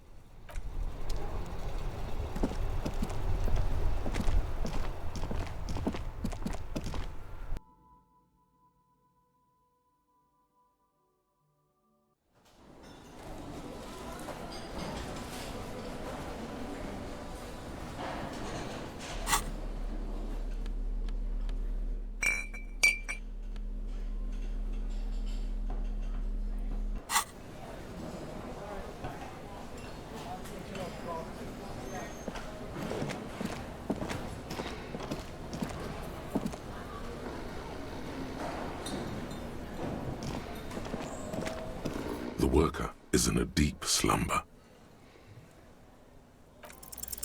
You gently shake his shoulder, but nothing happens. This man could probably sleep soundly in a ship's engine room.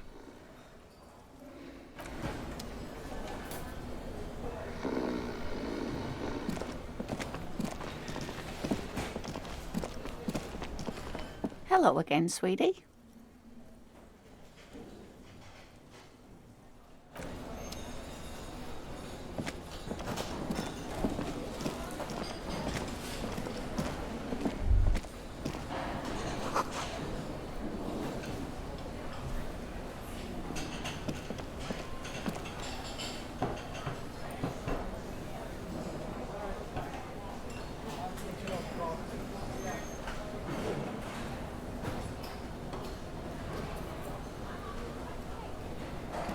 Can I help you?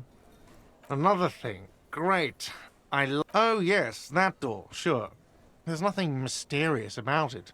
It's just a door. No, I don't have a key. I don't know how to get there. And I don't care either. It's not like I've been wondering about it for 10 years. It's just a frit warehouse, probably. Or some boring storage space with a bunch of old junk and dust. Junk and dust. He's attempting to maintain an air of indifference. It's absolutely not convincing. Fine, okay, a little. But my job doesn't leave me time for wondering about one locked door in one of the cafeterias I manage. So I haven't opened it. I have cleaned the whole place 100 times over, though, after the animals. And I haven't found a key, so good luck with that. Yes?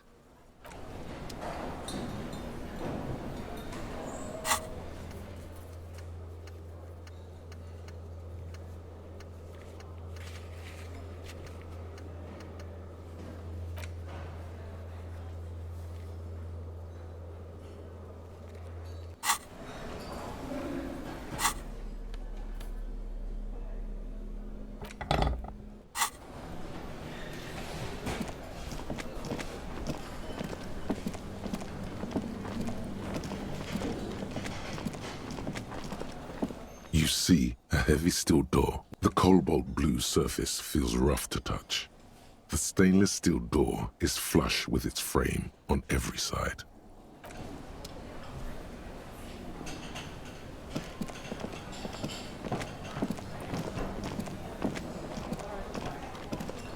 See what else we can do.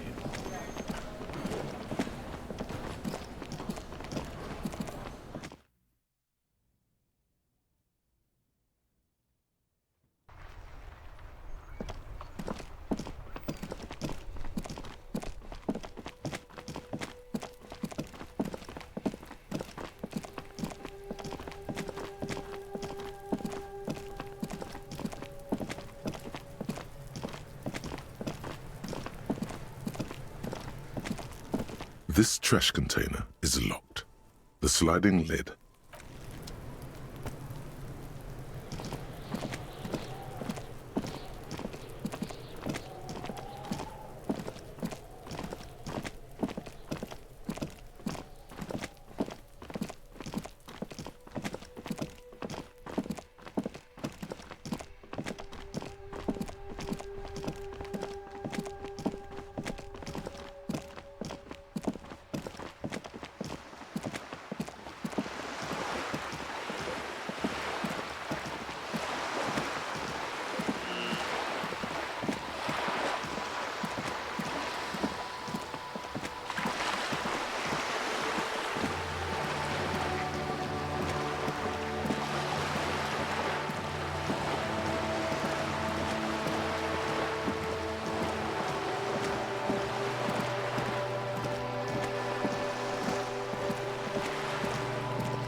This door has been closed with a padlock. A chalk-drawn number on the board says number 11.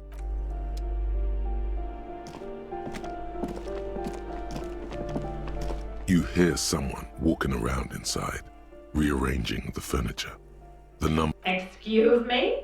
Of course not. There's no sweet talking your way in there.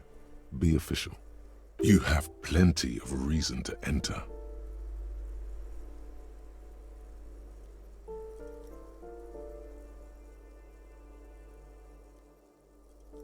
Oh, come on.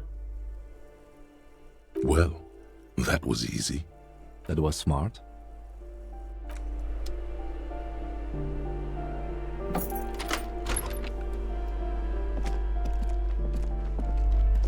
Satisfied?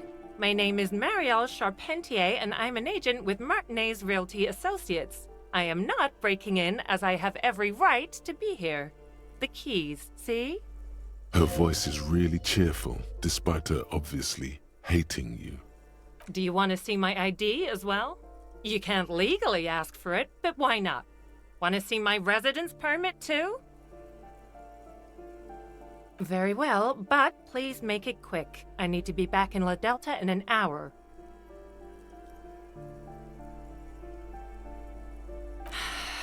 I need to get it ready for the next lease, but as you can see, the previous tenant completely trashed the place.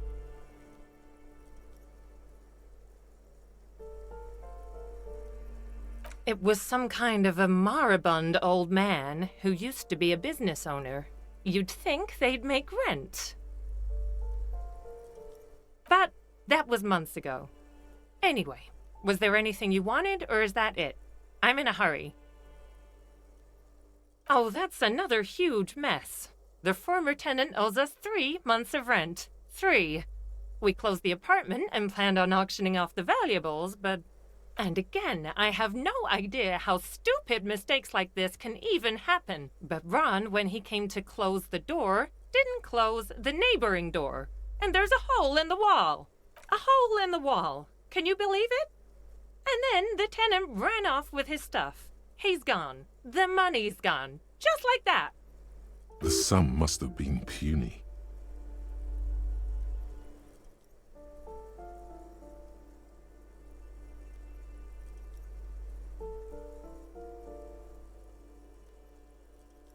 These apartments are perfectly fine. They have gorgeous architecture, a million-real view of the bay, good ventilation, neighbors, life, spark, and they are affordable. I'll tell you, Martinez has a future. In a few years, it's going to blossom with artists and creatives and those radio computer wizards. The radio computer wizards are invested with magical economic powers. Well, it does not disappear from my hands. No, I don't let it. Don't ask me what happened with the wall. I have no idea how we're going to find the time or resources to fix it. Both apartments are now unrentable. Both. Of course.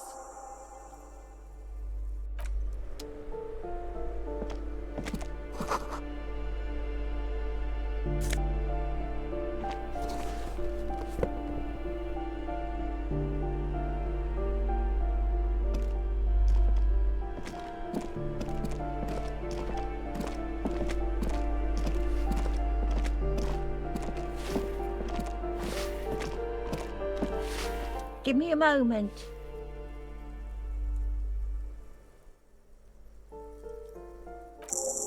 I see. I hope some good people are finally going to move in. This place needs them.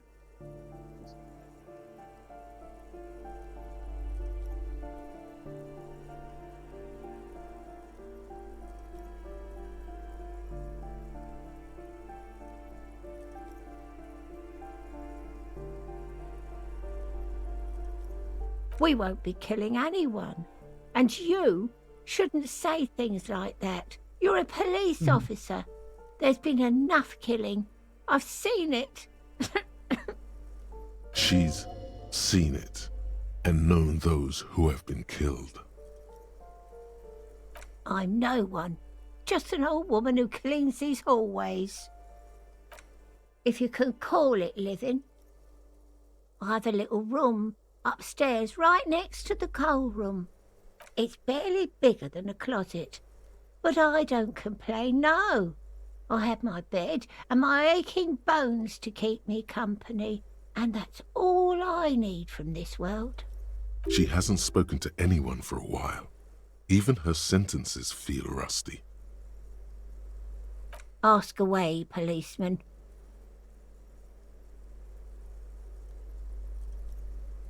She mumbles some kind of a response.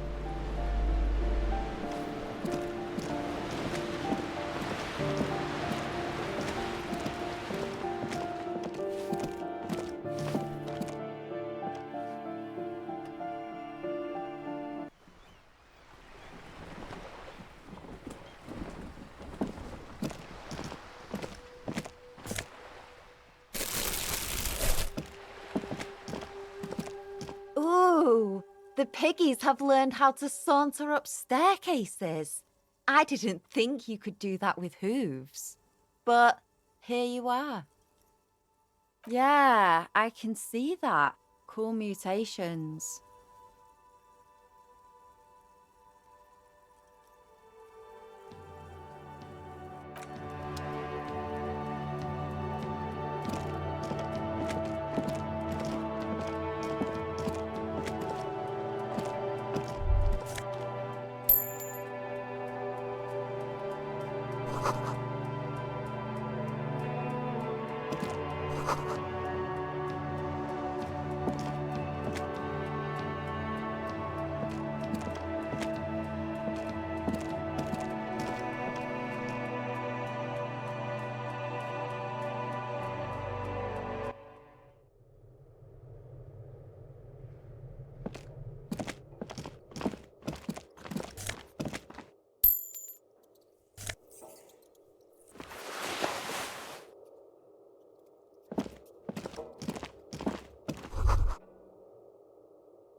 The lights are so pretty when it gets dark.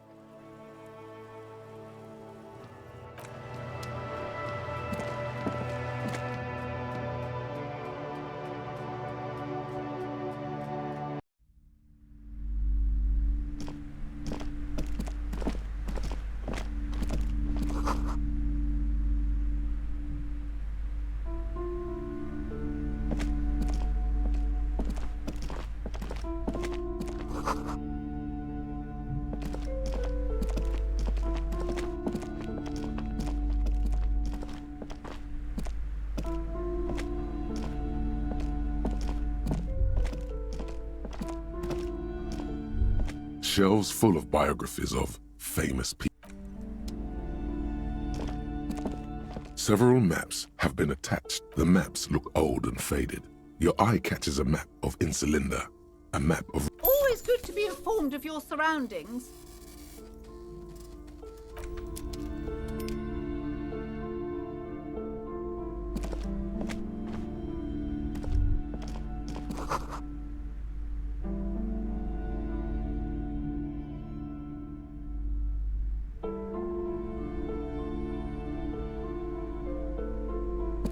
Shelves full of biographies of famous... I would say... The Greatest Innocence. Yes, most certainly. It's an important educational tool, delving into the depths of history, religion, and their relation to innocentic power. A very influential historical figure. But surely I don't have to tell you that. You're a law officer, and law officers have at least some education. The book is also very daring. The author aims to re-examine the universal understandings of the innocentic system, creating a fresh vantage point and a shift in the tired order of things.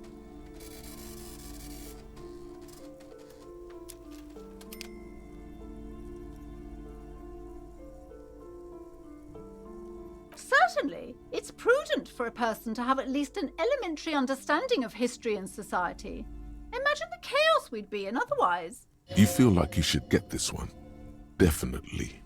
It's important somehow. There's something personal inside.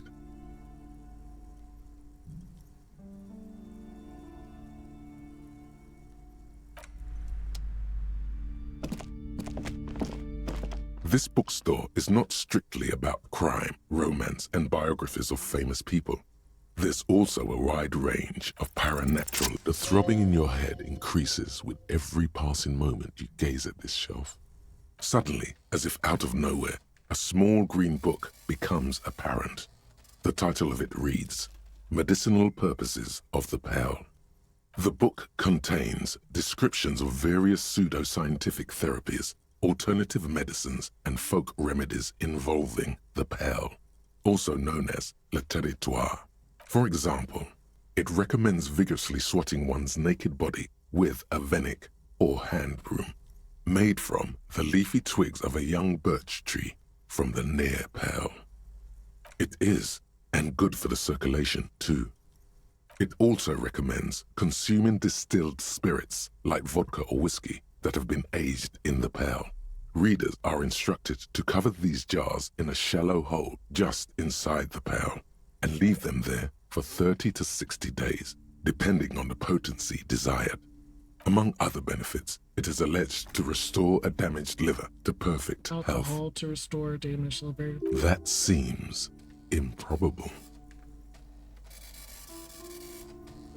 Is it any more improbable than anything else that human beings put their faith in?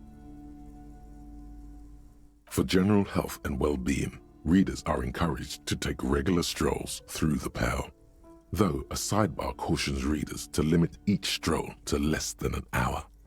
These strolls promise to cleanse the mind of worries and the body of toxins, especially if the perambulator performs this ritual in the nude. Nudity figures prominently in a number of these prescriptions.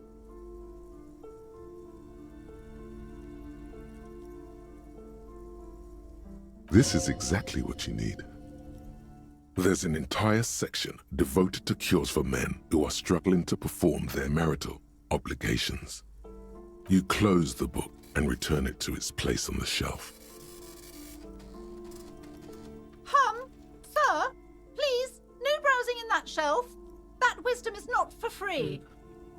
I can't have you end up, like, opening a police store next door and stealing my customers. Oh no!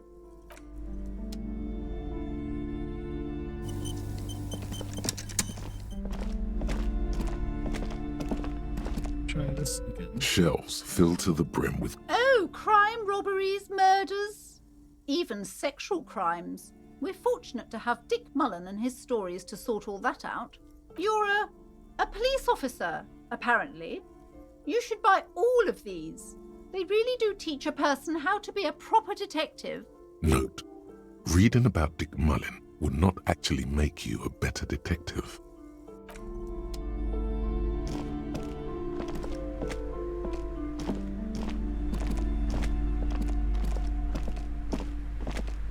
A small mountain of colourful board game boxes. Lousy auras there. No, role-playing games are popular among those types. You know, who are into those kind of things. Personally, I don't like it. Not at all. I've heard they turn people into occult enthusiasts. That they have rituals where they try to summon entities. Highly immoral stuff. You can still buy them, though. Weird.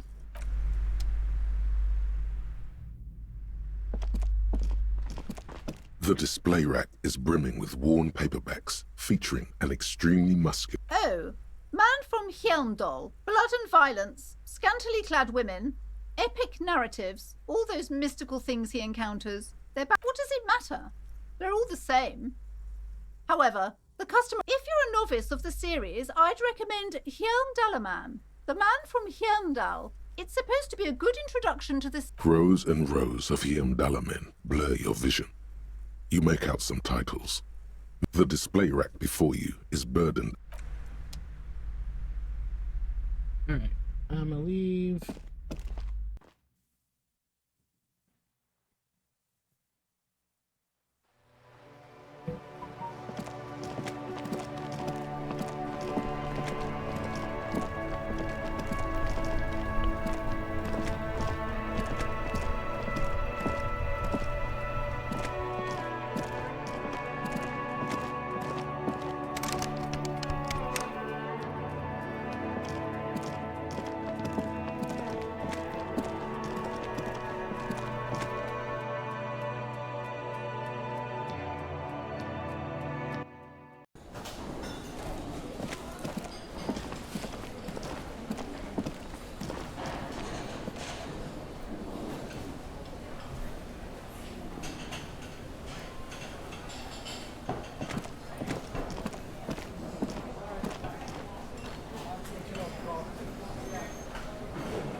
I don't know what else to do.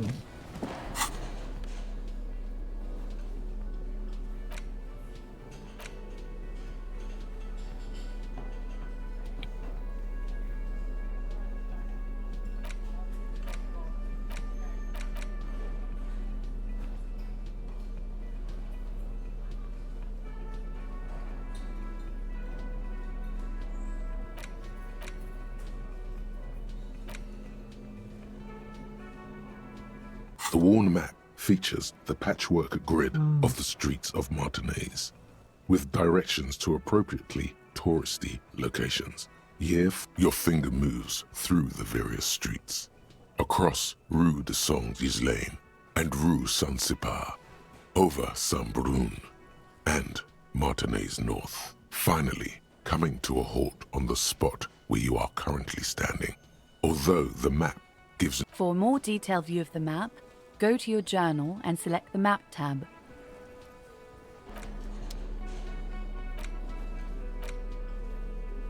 intricate web of blue lines stretches across the... It still kind of looks like a map of the stars, gone.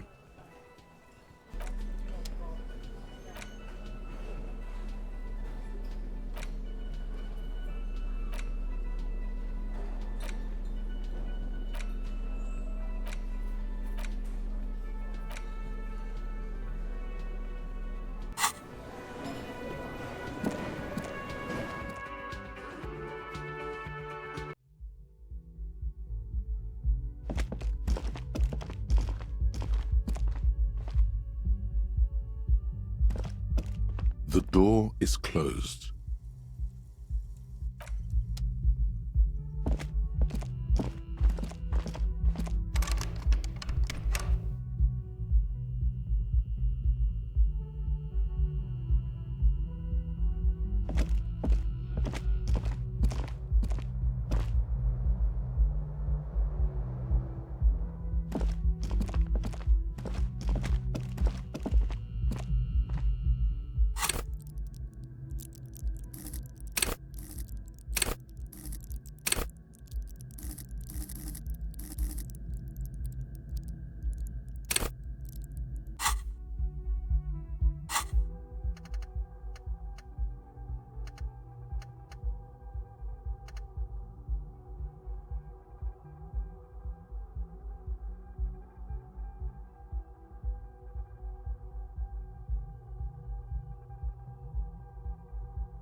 Out here.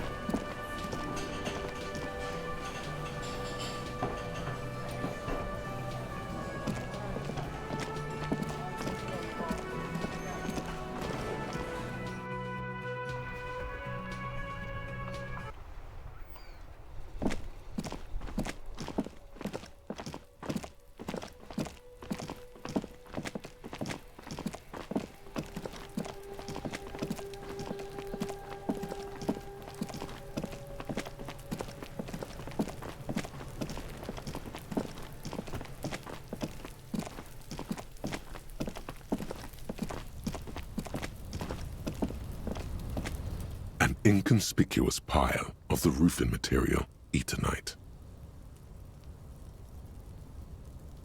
It's nothing. Someone just left some roofing materials because there's a secret door hidden behind the panels of Eternite. That's why. There it is. You see a shabby little door.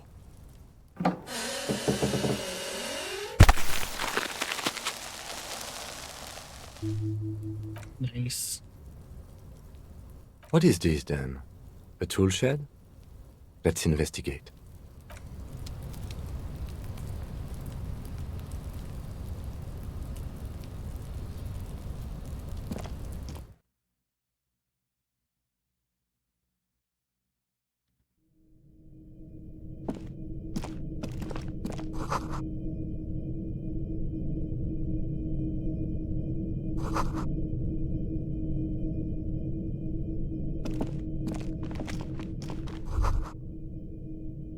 Be still, my beating heart.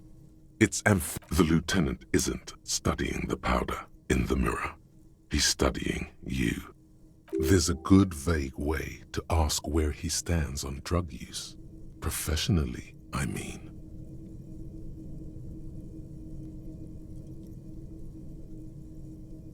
Perhaps not. This is below our pay grade, detective. However, see that ladder there? It's probably another way into the industrial harbor, no? A secret path the local kids use.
Looks like someone left his tarpaulin cloak hanging on the railing here. Yes, it's probably yours. It bears the RCM insignia, and you have a habit of being careless with your equipment. You could probably make the jump. You look like you've done some track and field in your day. The wind is aggressive up here. The lieutenant looks at the enormous crane towering in the distance, over the container yard. The look in his eyes is a mix of the engineer-like interest and the wonder of a 6-year-old seeing a horse for the first time. Yes, that's one way of putting it. It's certainly an impressive achievement of engineering. But I digress. We were focusing on your cloak here.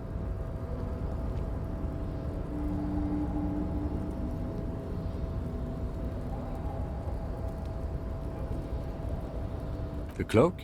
I do think it's yours, yes. As to whether you should go for it? Well, it doesn't seem too dangerous. 2-meter stops. Whenever you're ready to do it, I'll be right behind you. The cloak looks like a bag of goodies floating in the wind. Who knows what its pockets may hide?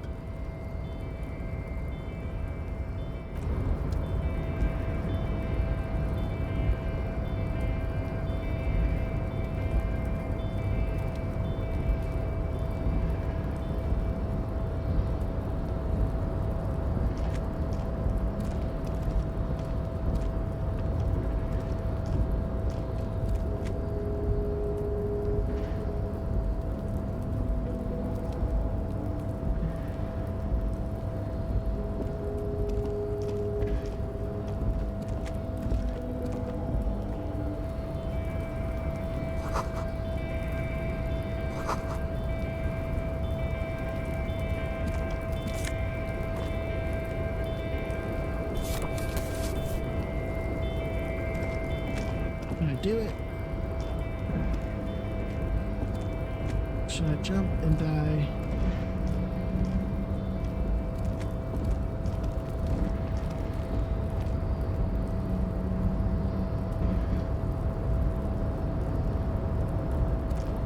A tarpaulin cloak is still caught on the railing. No one has claimed it for their own.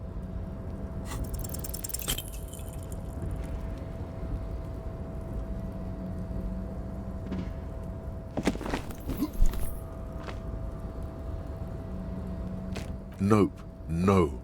That's still too high. What were you thinking? You're not a gymnast. You're a boxer. And you've Sure. Just be careful, okay? Looks like you almost strained a muscle there.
The man before you is naked, but for a pair of underpants and white boots. His skin is marbled with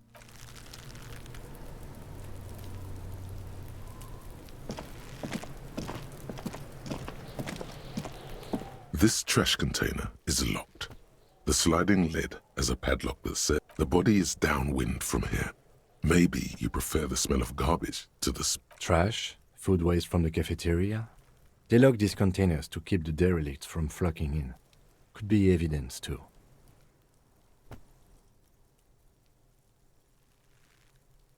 What do you mean, feel? Mm-hmm. We could try using a pry bar, the one you took from my motor carriage, or we could ask for a key from the manager of the Whirling in Rags. He probably has one. He might also have information. This is better than the pry bar idea.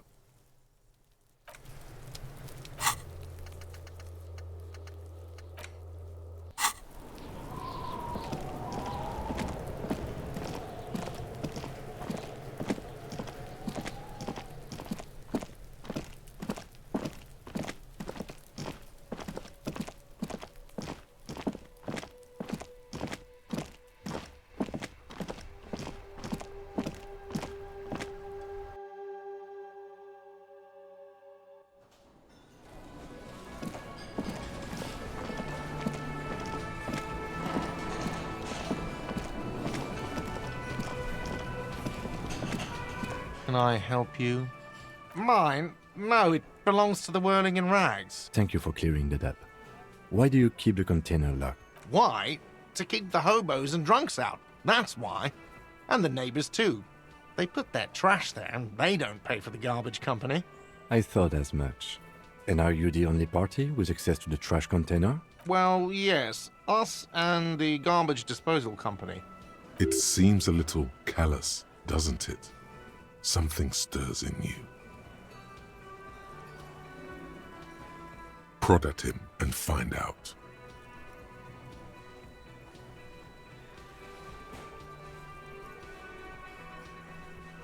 What do you need them for? It concerns the case. Please cooperate. Just bring them back once you're done, please. All right. We're getting somewhere, at least.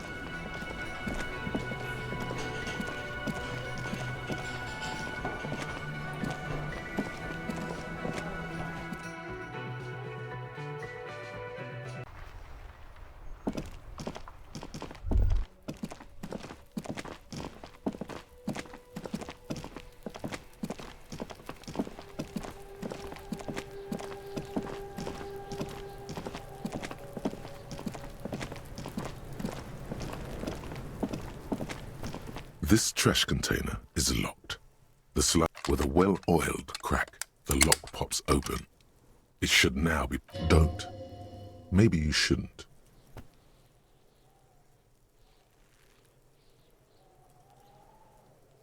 The smell of rotten food rises to greet you. You see soggy cartons, dirty rags, and organic waste. We're just in time. This hasn't been emptied for over a week. Among the threadbare kitchen towels, something catches your eye. A pair of denim trousers. As the legs of the slime-covered jeans begin to unspool from the garbage, a rank corpse smell fills the air. The victim's clothes? Cadaverine odor is faint. If these belong to the deceased, they were removed when he was still in the early stages of decay. Drop them in here, officer. Guitar-marked blue jeans. Pockets empty or emptied.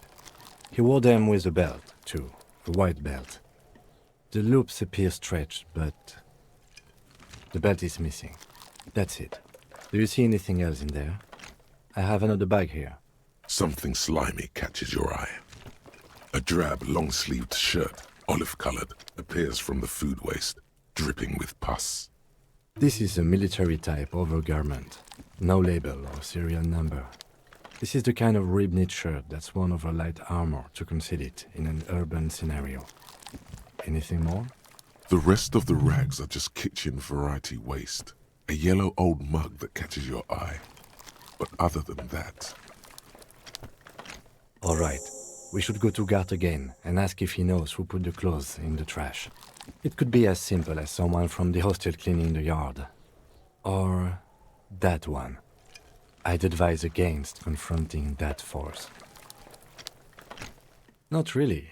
All we know is the victim's clothes are in the trash, the lid was locked, and his establishment had the key. It's just a small loose thread. The lieutenant nods, then looks back into the trash container. You see milk and egg rest with one broken egg in it, some pasta wrapper. Picking up the soggy packages somehow feels familiar. A box falls into pieces in your hands. Batiste Soleil cereal. There are plastic pasta packages below, and turbo noodles. Nothing of note, however. It's just organic waste, cold and slimy on your hands. Apple and potato peels, mostly. Unidentified sludge, and the occasional chicken bone thrown in for good measure. But hey, nothing. It's nothing. Nothing more to see here. What's this? A blue piece of plastic sticks out from the apple peels. It's shiny. Looks like the corner of something. Something larger. A clipboard. A blue plastic clipboard with moist papers hanging from it. They look badly damaged, but you can still make out forms and notes, written in a man's handwriting. Officer, is that your paperwork? Yes, it is. Look. This plastic has the RCM street grid on it. You've even got an autopsy form. If you don't mind my asking, how could you have let your paperwork end up in the trash?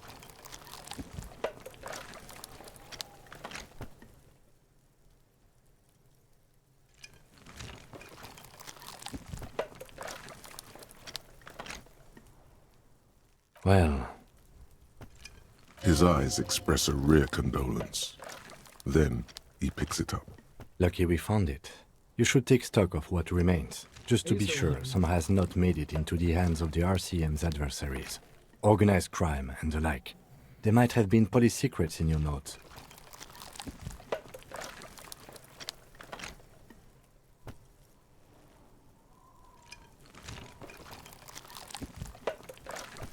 It would also not hurt to start taking notes on the case. Now, tell me what your eagle eyes see. Or are we finished? Some items, such as the ledger you found, are interactable. Go to your inventory and select the Interact tab to read your paperwork. You pick out a broken mug with an oddly racist depiction of the yellow man frolicking in saffron. Only in its social sensibility.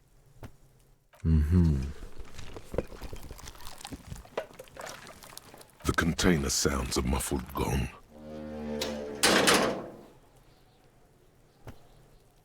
That's one thing off the list. I think we got it all. The smell of rotten food rises to greet you. You see soggy cartons, dirty rags, and organic waste. The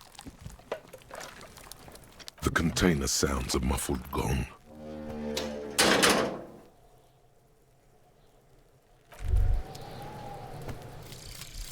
Advanced race theory.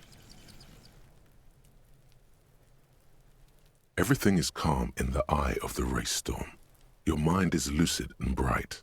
The mind-bending phylogenetics appear more distant.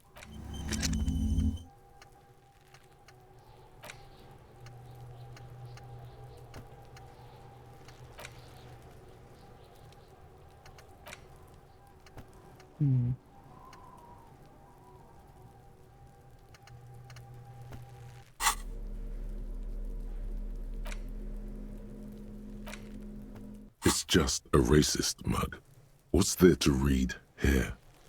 Not much. Oh boy, here we go. What are you going to say about a broken, tossed-away mug that you dug out of the garbage?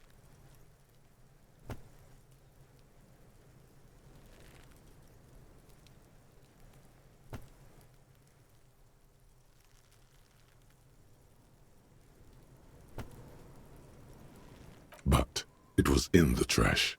Why not just call it out when you see it?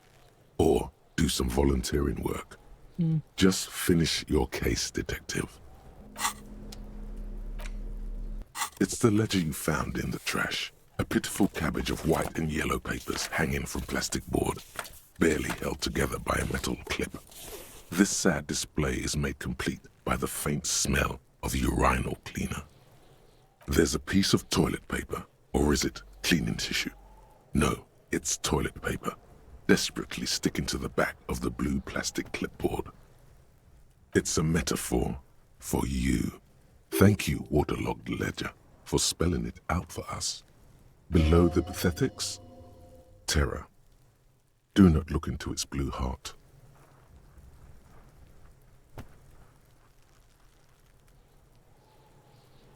They're not exactly white. They're yellowed in patches by sunlight and alcohol, and covered in dense blue handwriting. Ink escapes into watercolor patterns, reaching its tendrils across entire pages. The paper itself is checkered, with faint red lines, forming short paragraphs. Once in a while, there's a red stamp that exclaims, "Case files, commit to paper." The case files themselves are plenty. You count more than 100 sodden, crumpled up, earmarked pages falling apart in your hands. They appear to be sufficiently organized and extremely dense, if mostly illegible.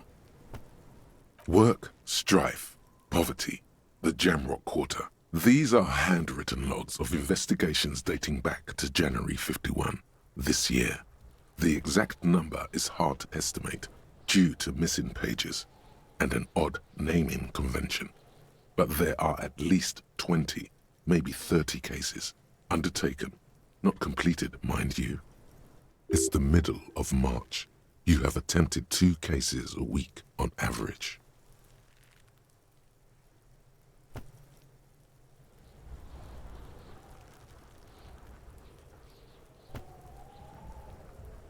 Huh? 2 complex cases to undertake is a lot, yes. You really have to push yourself. I would not suggest it, lest you start making mistakes. 2? That's a lot. I didn't mean to say you are making mistakes, by the way. That was presumptuous of me. It's okay. We all make mistakes. Like a fan of gills, the checkered papers dry in your hand. The handwriting is extremely dense, if mostly illegible.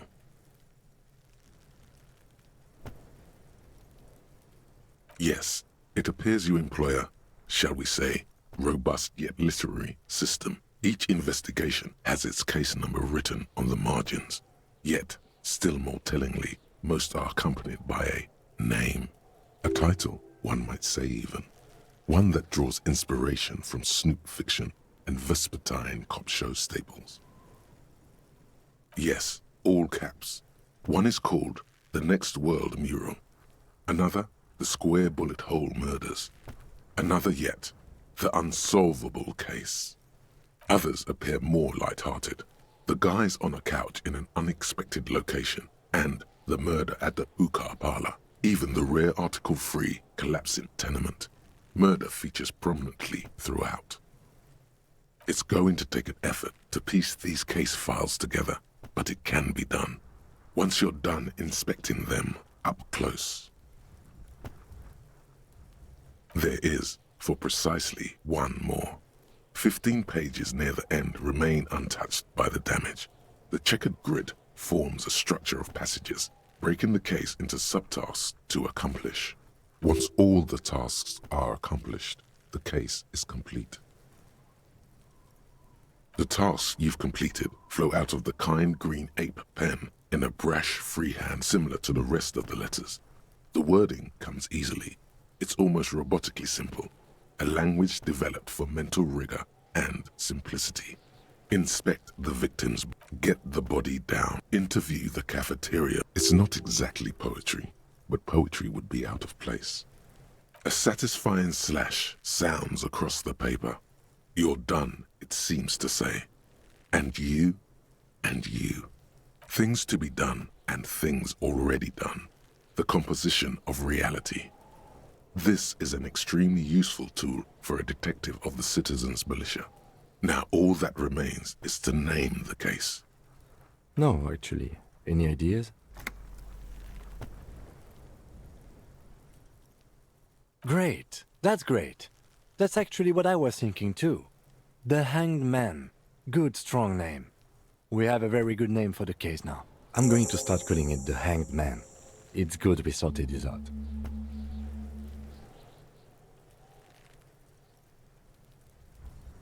Yes, how very childish of you. In your and my defense, almost everyone in the RCM uses the titular system, in addition to the official alphanumeric. It's a holdover from the early days of the RCM, right after the revolution, when the organization had little idea how to do things. It persists in an unofficial capacity. Officers use these titles to refer to their work among themselves.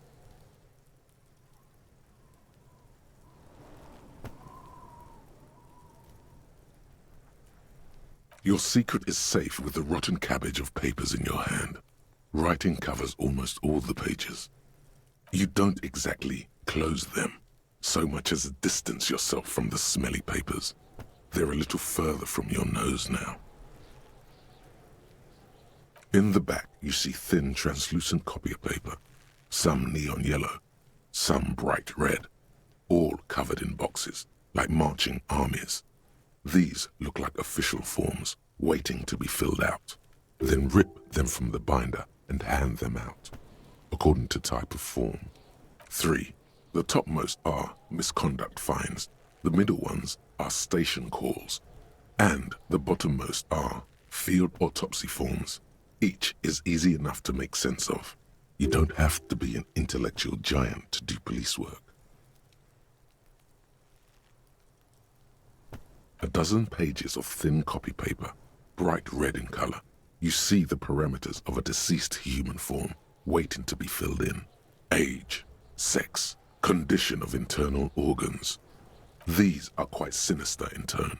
They give a date and time for the person to appear at the specified precinct police station.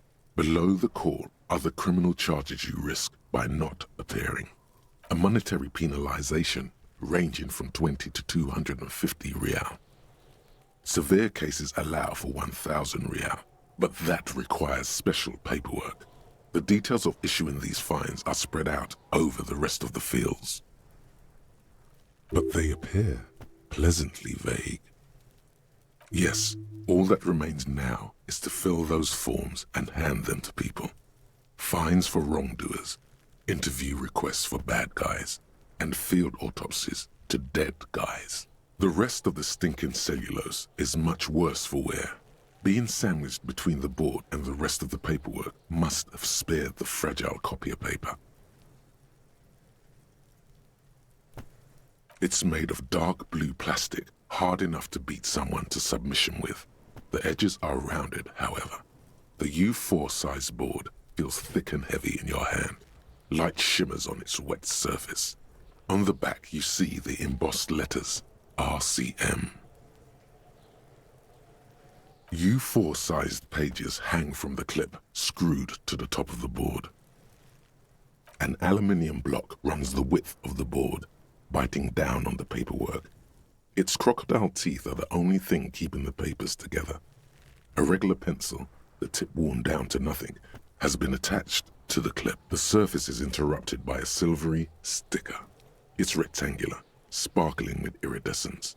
You don't know how you didn't notice it before. What? That thing. It's a halogen watermark. We use it for adding information to RCM property.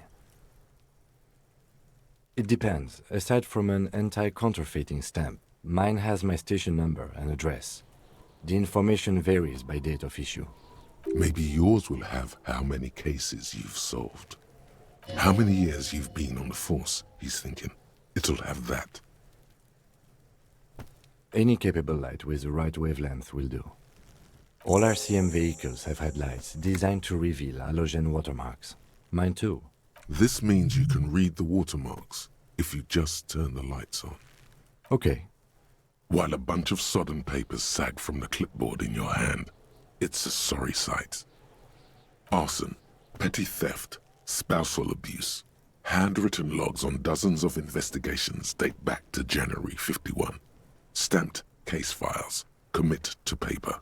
These are your last couple of months in Revachol, Precinct 41, Jamrock Quarter. You don't exactly close them, so much as distance yourself from the smelly papers. They're a little further from your nose. It's just toilet paper sticking to the back of the plastic clipboard. You can take it off if you want. Still wet, the toilet paper peels off the plastic easily. All you have to do is shake it off with your finger.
Whatever.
Inside, you see a set of steering levers, a radio microphone, All right.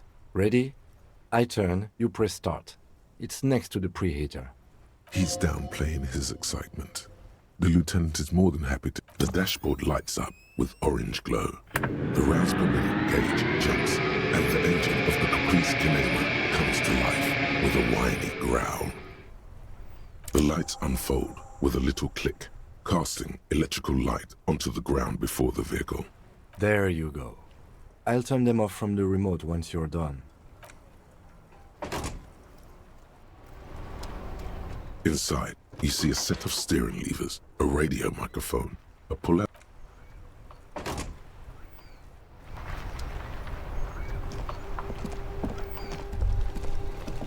As you hold your ledger's clip under the headlamp, an iridescent hologram appears.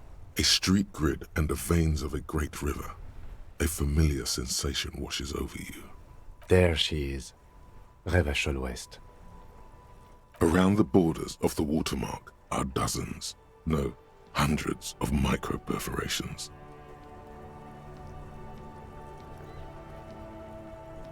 The rectangular watermark is overlaid with the logo of the RCM, and yet the major arteries of Revachol are all recognizable. They shimmer in the Kinema's headlights. You catch a faint glimmer from a broken beer bottle in the distance. Sounds. Two men engaged in a drunken argument, followed by the closing of some distant window. Ah, Martinez at night. Let me see. Right here.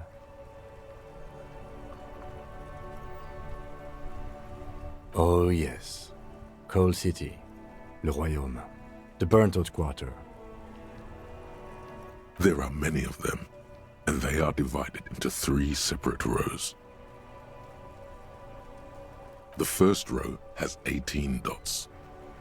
Not bad for what? You don't even know what it means yet. The next is the longest, It runs all the way around the border, and then some. There are so many, it's hard to count. More than 150, at least. Maybe even 200. The last row has 3 perforations. That's it. Those are perforations. They represent your record as an officer of the RCM. They are your statistics, as it were. I should have guessed you'd keep a record. Officers often do. Let's take a look. Alpha male officers who are proud of their numbers often do. It's meant. The first row represents your years of service. 18 years. Okay, not bad at all. What did you do before you volunteered?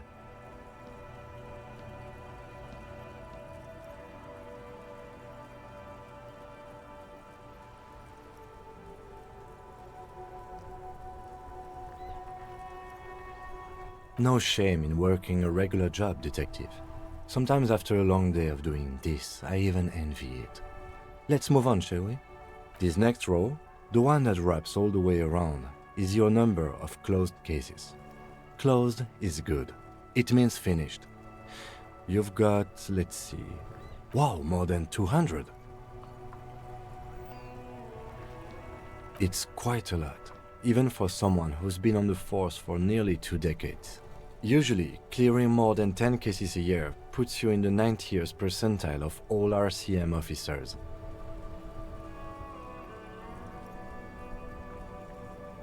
Right. Those are your confirmed kills. You've got precisely 3 perforations there. For an RCM officer, especially Precinct 41, which is in the Jamrock Quarter, it's rather tame. I mean that in a good way. There are certain officers who treat their kills like some kind of ghoulish game. If they do happen to solve a case, it's usually by accident. But it seems as though you are, or at least were, one of the good ones. So we have that to be thankful for.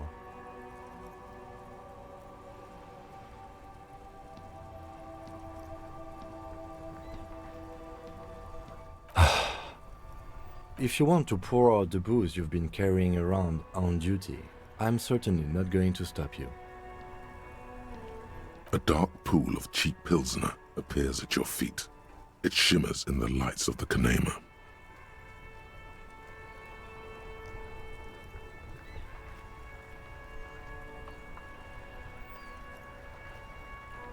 Very noble of you. Are we done here? Yes. It's not a problem for him to state it, however. Everyone has their own method of coping. Some more effective or self-destructive than others. Give me a second.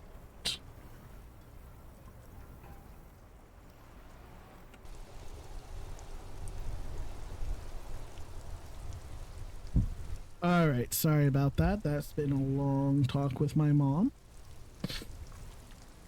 Sometimes you need to do that. Okay. So, everyone has their own method of coping. Personally, I find it helps to keep up a few hobbies. Oh, this and that. Let's not get into it now. Why not gardening? You've already got the gloves. It's meant in earnest. Please don't mistake it for a jab. The lieutenant nods. Right. I'll go turn off the lights. You can now see your statistics on your journal page, to the right of the task description.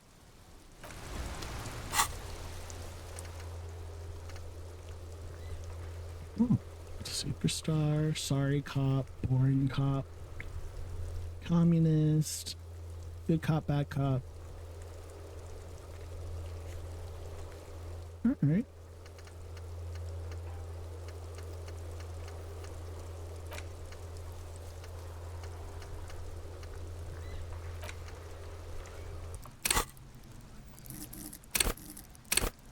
Alright. What else do we need to do?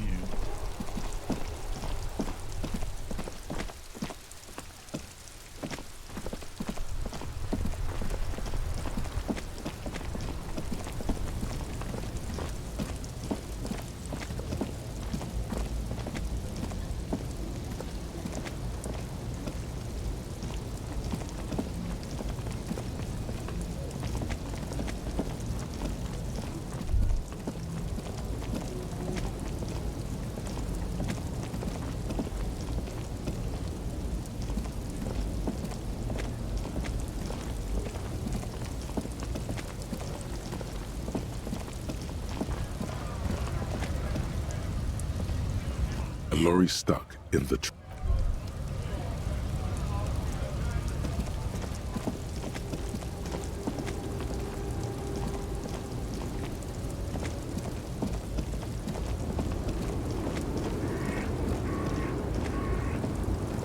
The woman still. If you want her attention, you may need to be more forceful.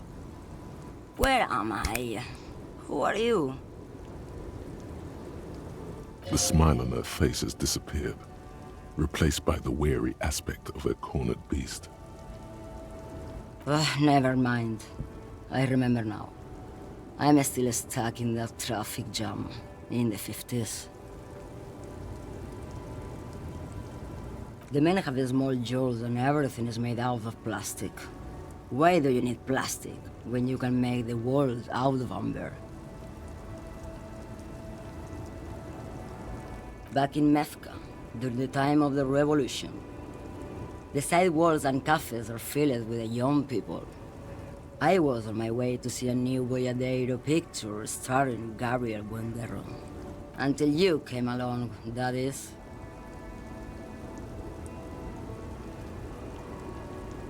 Someone was. They are someone's memories, boy. What difference does it make if it's me or not? They're beautiful. That is all that matters. Beautiful and true. And they will win. They're coming for this, you know? All of this. She seems to derive some bitter pleasure from this strange thought, as if the past will one day wipe the present away, like a tidal wave approaching. This is Gabriel Buenguerro. A strikingly handsome man looks straight at you, his head crowned with a wide brim hat. His hair is dark as an oil slick, and his jaw the most perfectly chiseled thing you've ever seen. This man's got a hold over her, even 50 years later. You can feel it. He was the biggest star of his day. Girls used to faint in the aisles of cinema whenever he came on the screen. And schoolboys used to memorize all of his lines. In all likelihood, it's a world that's only ever existed in her mind. Why not, Harife? It's not like I have anything better to do in this hellhole.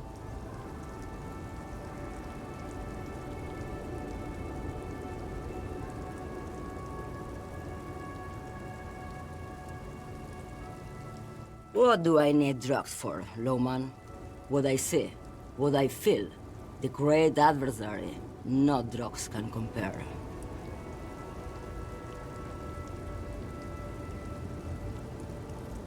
Yes, there is a protagonista and an adversario. I am on the side of the adversary. There's no coming back from that hole. Those epithets are familiar somehow. The great adversary, the great unrest. If you don't know,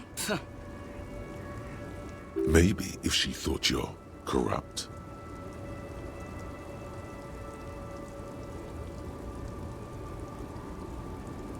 why would I want to do that?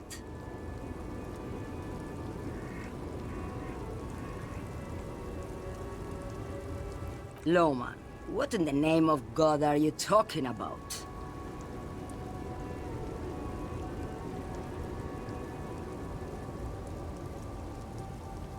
Maybe. Probably not.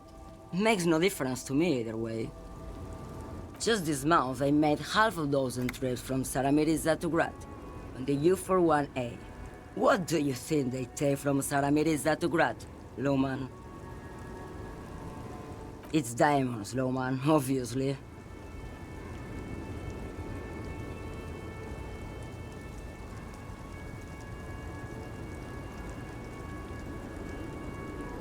Easy. He's the skinny man who thinks he's a poet. Never trust a poet.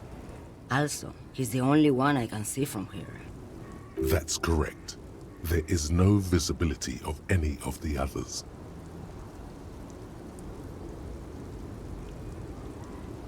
Diamonds are good for you, Lowman. You should try them sometime.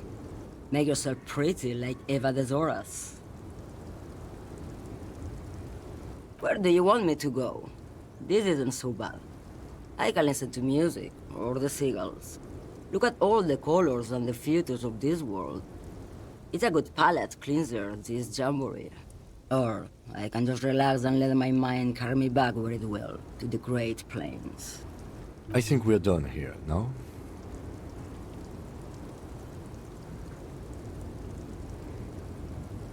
Of course not.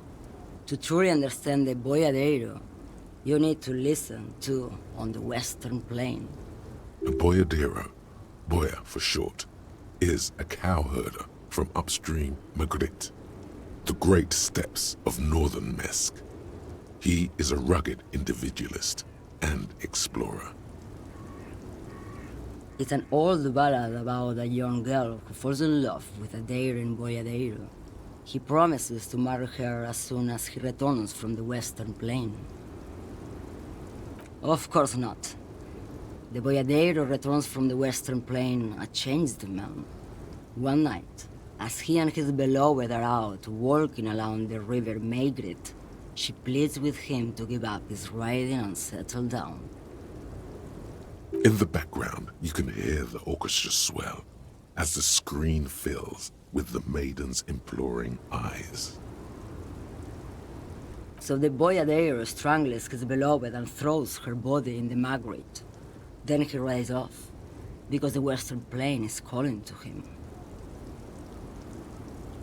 You have to understand, a true boyadero needs a whole horizon to himself. He can't be tied down by man or woman. His beloved was selfish. She didn't know what it meant to love a boyadero.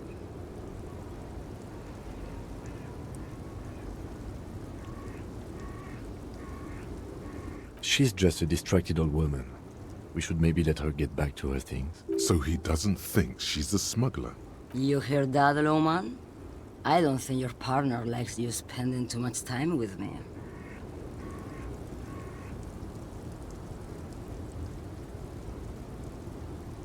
Nothing. I just don't think she's connected to anything. He doesn't want your frail mind caught up in something here. Something unconnected to the case.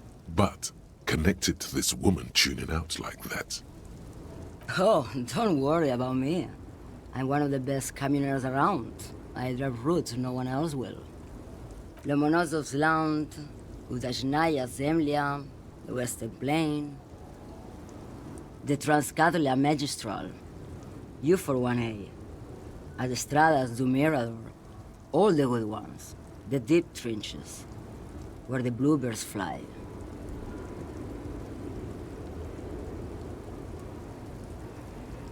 Irmao, I already am dust. Diamonds? Of course not. But wouldn't it be marvelous if I was? Whatever stupid things they put in the lorry, I imagine. I quit concerning myself with that a long time ago.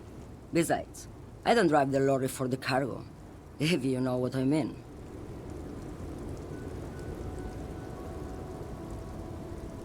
Of course it does. What did you expect? Yes, go. Enough jamboree. I need to get back to Meski.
Yes? look at you. It's because you're a failure. They sent you to Slight, Precinct 57.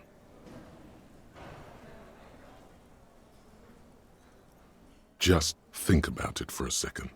You're a raging alcoholic who showed up 3 days late wearing piss-stained disco garb. You weren't sent here to win. I've considered it. It would be immensely ugly of them, not to mention unprofessional, but I also think it's somewhat unlikely.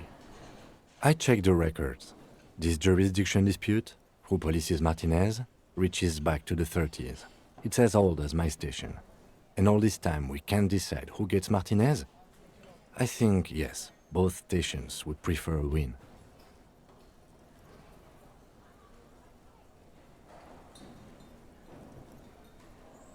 I am the finest of nothing. Safe? No. But you're old. You've made it this far. Something has brought you through. We've only just started working together, so I don't know what it is yet. But it's there.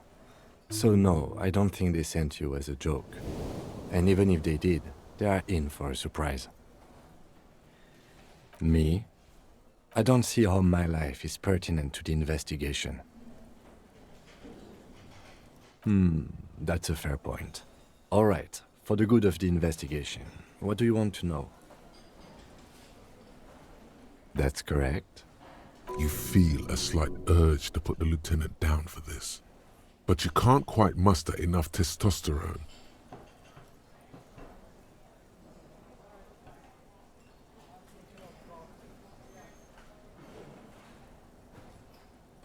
I guess you don't need glasses, then.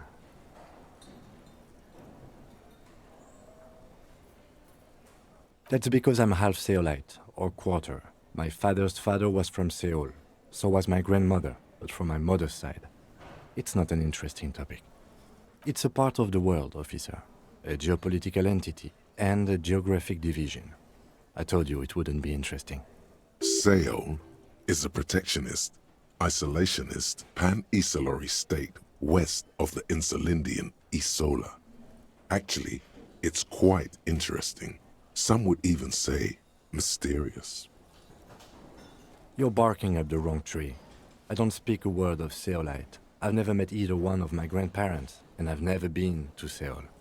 I'm a regular Revacholière. A point of pride to him. No. The lieutenant nods. What do you mean? I have no idea what you're talking about. The lieutenant's conceptualization skills must be rather rudimentary. The lieutenant is a police officer of the old school. His concerns are material and extrinsic. But this isn't an old school case.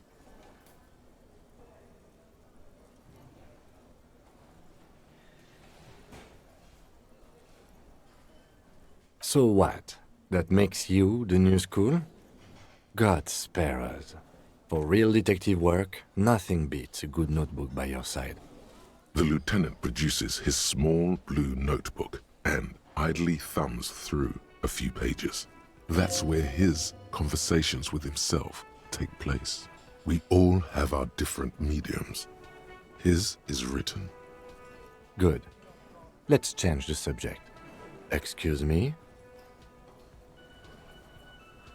You have a distinctive way of walking. If I were to walk in front of you, we would surely collide. I hope you don't take this the wrong way. It's just a collegial observation. In the 57th, we call it the Jamrock Shuffle. They say it's a scene-clearing technique developed by one of your lieutenants for gathering evidence. It's erratic, yet thorough. Prioritizes containers. I don't know. Containers contain, I guess. I'm making assumptions. We should move on. Passing along frivolous interdepartmental stereotypes is not usually his oeuvre. He regrets bringing it up. Okay, what else do we need to do?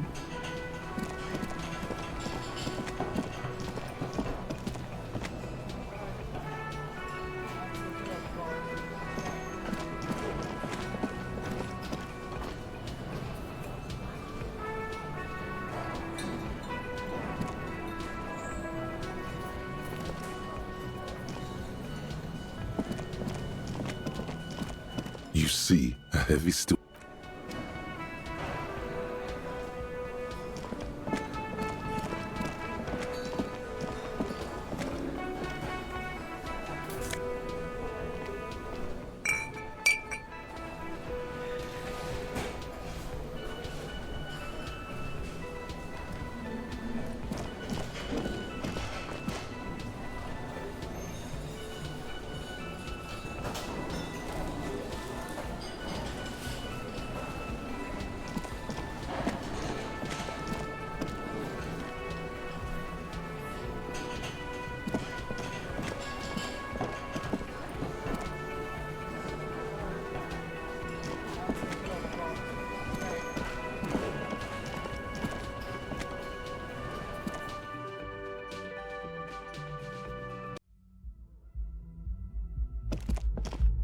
The door is closed. Still nothing. The lieutenant gives you a quick glance. He doesn't like where this is going.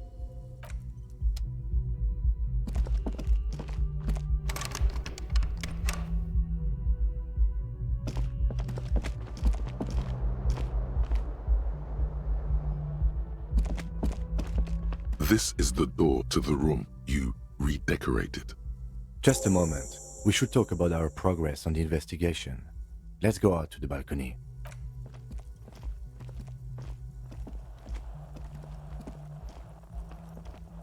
The air outside is brisk. The lieutenant is silent for a moment. He listens to the traffic hum. Then... Now then, we should talk about the investigation.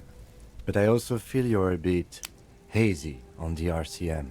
Our role here, our rights, our jurisdiction, basically.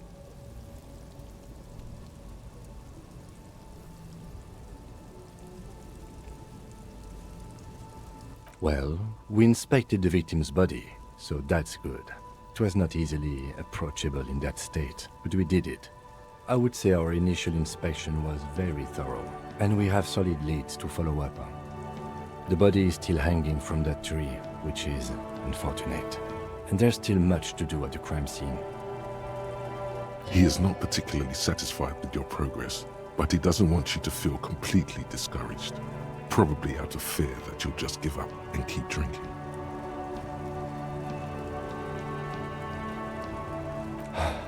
We're both doing our best under the circumstances. Just don't drink tonight, please. As for the interviews, we weren't able to find the union leader, Everard Clare, much less interview him. So that's on the to-do list for tomorrow. We tried to interview the Wild Pines rep, but she asked us to do something for her first. Fine, so be it. I have a feeling Joyce knows how dangerous the situation really is. We have to get her to talk to us. If Kim is emphasizing something this much, it really must be important. Above all, though, today was exhausting. What's with all the running? You run a lot. Is that a standard Precinct 41 practice?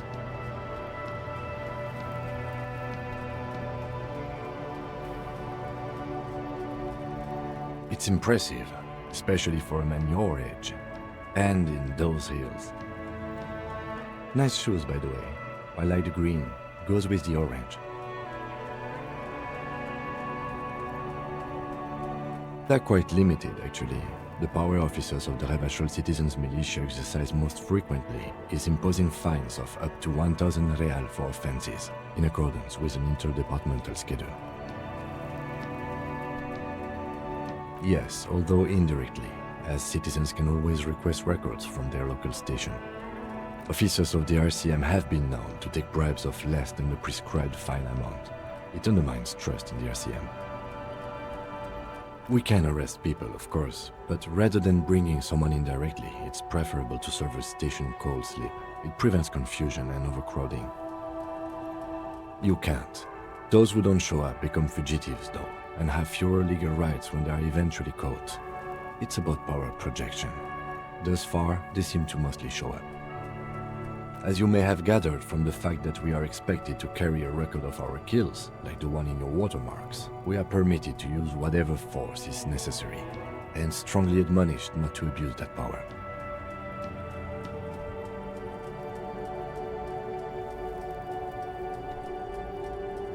You have to supply compelling evidence for why it was necessary to use lethal force. In these cases, your partner is usually your witness. Not a good position to be in, by the way. Internal Affairs handles these cases thoroughly, by cross-examining you for inconsistencies. It is hard to cover for anyone, which is for the best. We don't convict. We arrest and send them to coalition government courts in Courant and La Delta. The prosecution works off our testimonies and records, which is why it's paramount to keep them.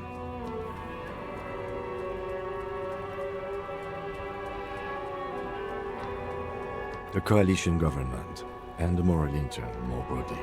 The RCM was formed by the coalition government to restore order in the international zone after the revolution. So we did. Now we attempt to maintain that order. No more, no less.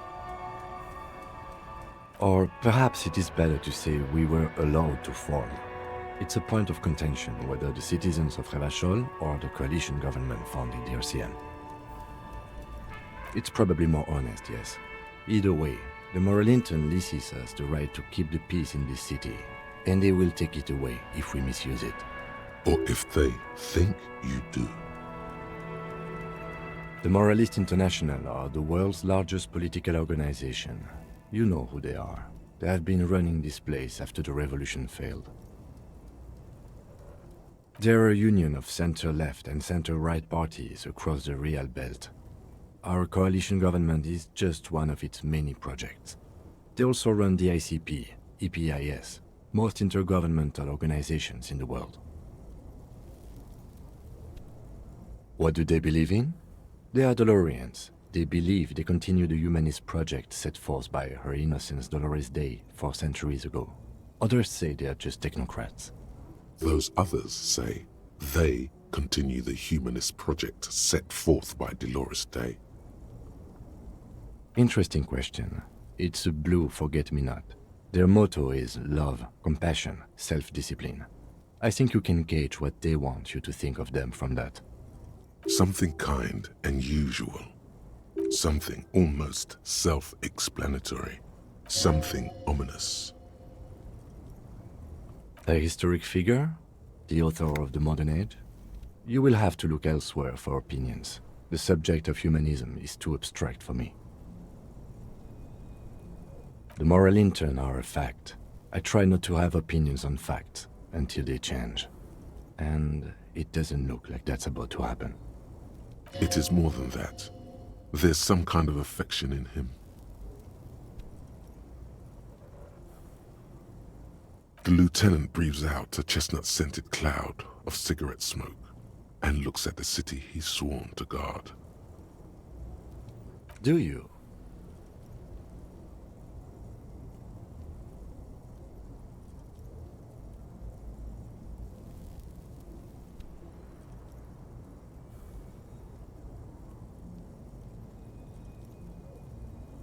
No. We are stooges of the world's biggest bourgeois organization, protecting the people of Revachol. That's the hand we were dealt. Without the MI, we would be common vigilantes.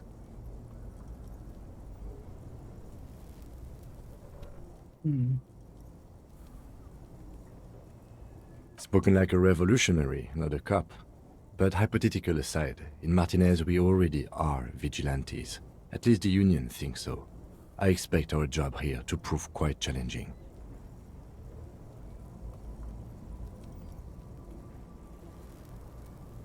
The dying lights of the city shimmer below. Slowly, like luminous clouds, they pass on his lenses. The lieutenant looks at his slim cigarette, contemplating the next drag. This soldier is the highlight of the day for me, he thinks. This little stick right here. An aerostatic passes overhead, the whiskers of its floodlights on the ground below. Kitsuragi's glasses light up as he looks to the sky. 2 glowing circles. They really don't like us here. And the mouth on that kid, Kuno. It's different inland, in Jamrock and the GRIH. It's our fault for leaving this place to the dogs, to the Union, to the company. Not daring to come here more often. It's like I told you, this place is an orphan, fallen between the cracks. We run this city. West of the river is RCM land. It's incredibly hard. Human beings are... But we are in control, and it's worth it. The organization works. Our systems work. If they didn't, the city would disintegrate. Me too. But I wouldn't count on any drastic changes in our lifetimes.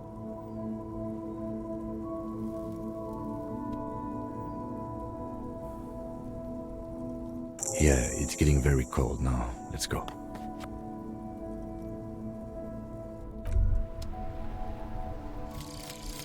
Mazovian Socioeconomics. 0.000% of communism has been built. Evil, child-murdering billionaires still rule the world with a shit-eating grin. All he has managed to do is make himself sad. He is starting to suspect Krasmazov fucked him over, personally, with his socio-economic theory. It has, however, made him into a very smart boy with something like a university degree in truth. Instead of building communism, he now builds a precise model of this grotesque, duplicitous world.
It's just a racist mug. What's there to read here? Not much.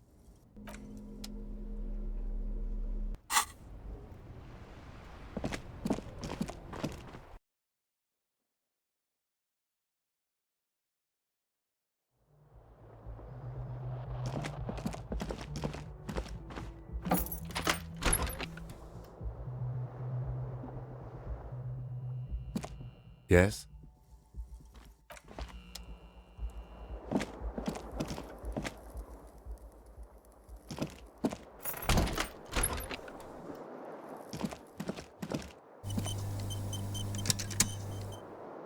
The bed is cold and not particularly inviting, but it's yours. This fan has or has it been consigned there as punishment? You feel as though the switch must be broken. The lights are off again.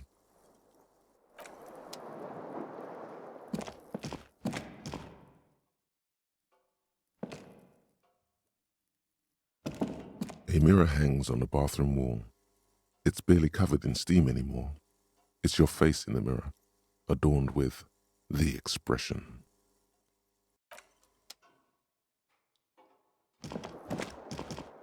The bed is cold and the sheets feel at once coarse and clammy against your skin. The bed sags beneath your weight as you stretch out and finally close your eyes. And then sleep doesn't come. And then sleep doesn't come. Maybe it's the bed's fault. Its synthetic filling has separated into hard lumps. The pillowcase smells oddly. It barely covers your toes, stretching over your soft belly. This is your body here, intimate and warm. breathing. Under your thrumming eyelids, you see a dizzying array of colors. You won't get off this carousel quite so easily. It's a little better. Colors, scenes, and half-formed phrases still litter your mind. Part of you is still trying to solve the case, isn't it? Something to do with, what was it that the lieutenant said? Union? And it's gone again. Your thoughts lost between the slowing brain waves. Your breathing steadies. A great silence washes over you until your eyelids twitch in your sleep and images start forming.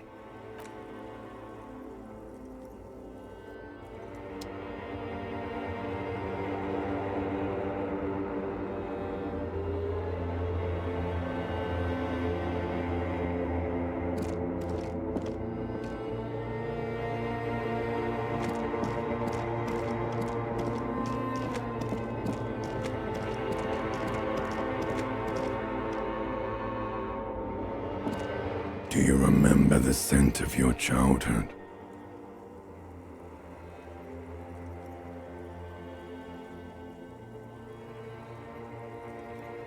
Do you remember your wife's hand on your face?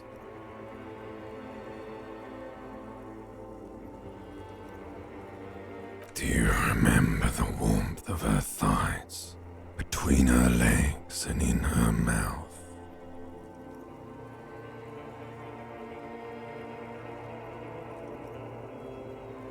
You know who I am. I'm the bad day. The one where you ask her, and then later in the streets, wandering. It's the worst day of all time, Harry dear. And it's coming. She will hear about it on the phone. Reality will turn into a grotesque nightmare. This will be the last thing you did to her. Tell me, do you remember the love of your life? Oh no, Funky baby, you stayed. It was the rest of it that left. Or you just stood there, with one hand on the bottle and the other on your dick, watching it go. Tell me, where are your friends? Human beings have friends, Harry boy. Where the hell are yours? They were only cramping your descent into the abyss. Now they're gone. 3 times gone and never coming back. All of it. You failed. You failed me. You failed Elysium. Everything. The pale and the useless. On the surface. The outer magnetosphere. Burning, furious truth. 8,000 years of written history.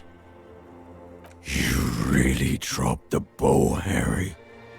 4.6 billion people. And you failed every single one of them. You really fucked up. No, you haven't. You're just sleep talking. And the act is wearing thin, too. The spots on the disco ball fade around you. You'll be back in those cold snakeskins in no time. Sweating up the bed. Stinky boy. You're not coming back from shit, thrashing around in that high conductivity state of yours, bumping into things and acting like a clown. Who are you kidding?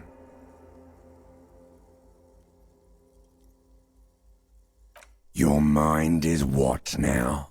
I can't hear you. The rest is just a word dream. Jumbled up garbage. The pictures are gone. The bed rises to meet you. A thin, sleep-like state. More glass than velvet grinding in your head. So something is wrong. Sleep shouldn't be this bad, this dry, this unnourishing. There's something wrong with your thoughts. Some kind of new type of hangover. Oh yes, party boy, and it's worse than the one before. Just think of the shit you saw. Here it comes too, so soon already.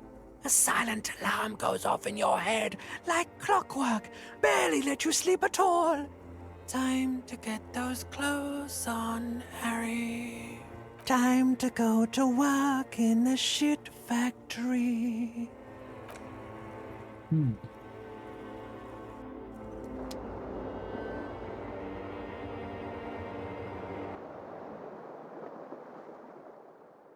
So it's 7:30. All right. Well, I'm going to leave that here, and I will see y'all later.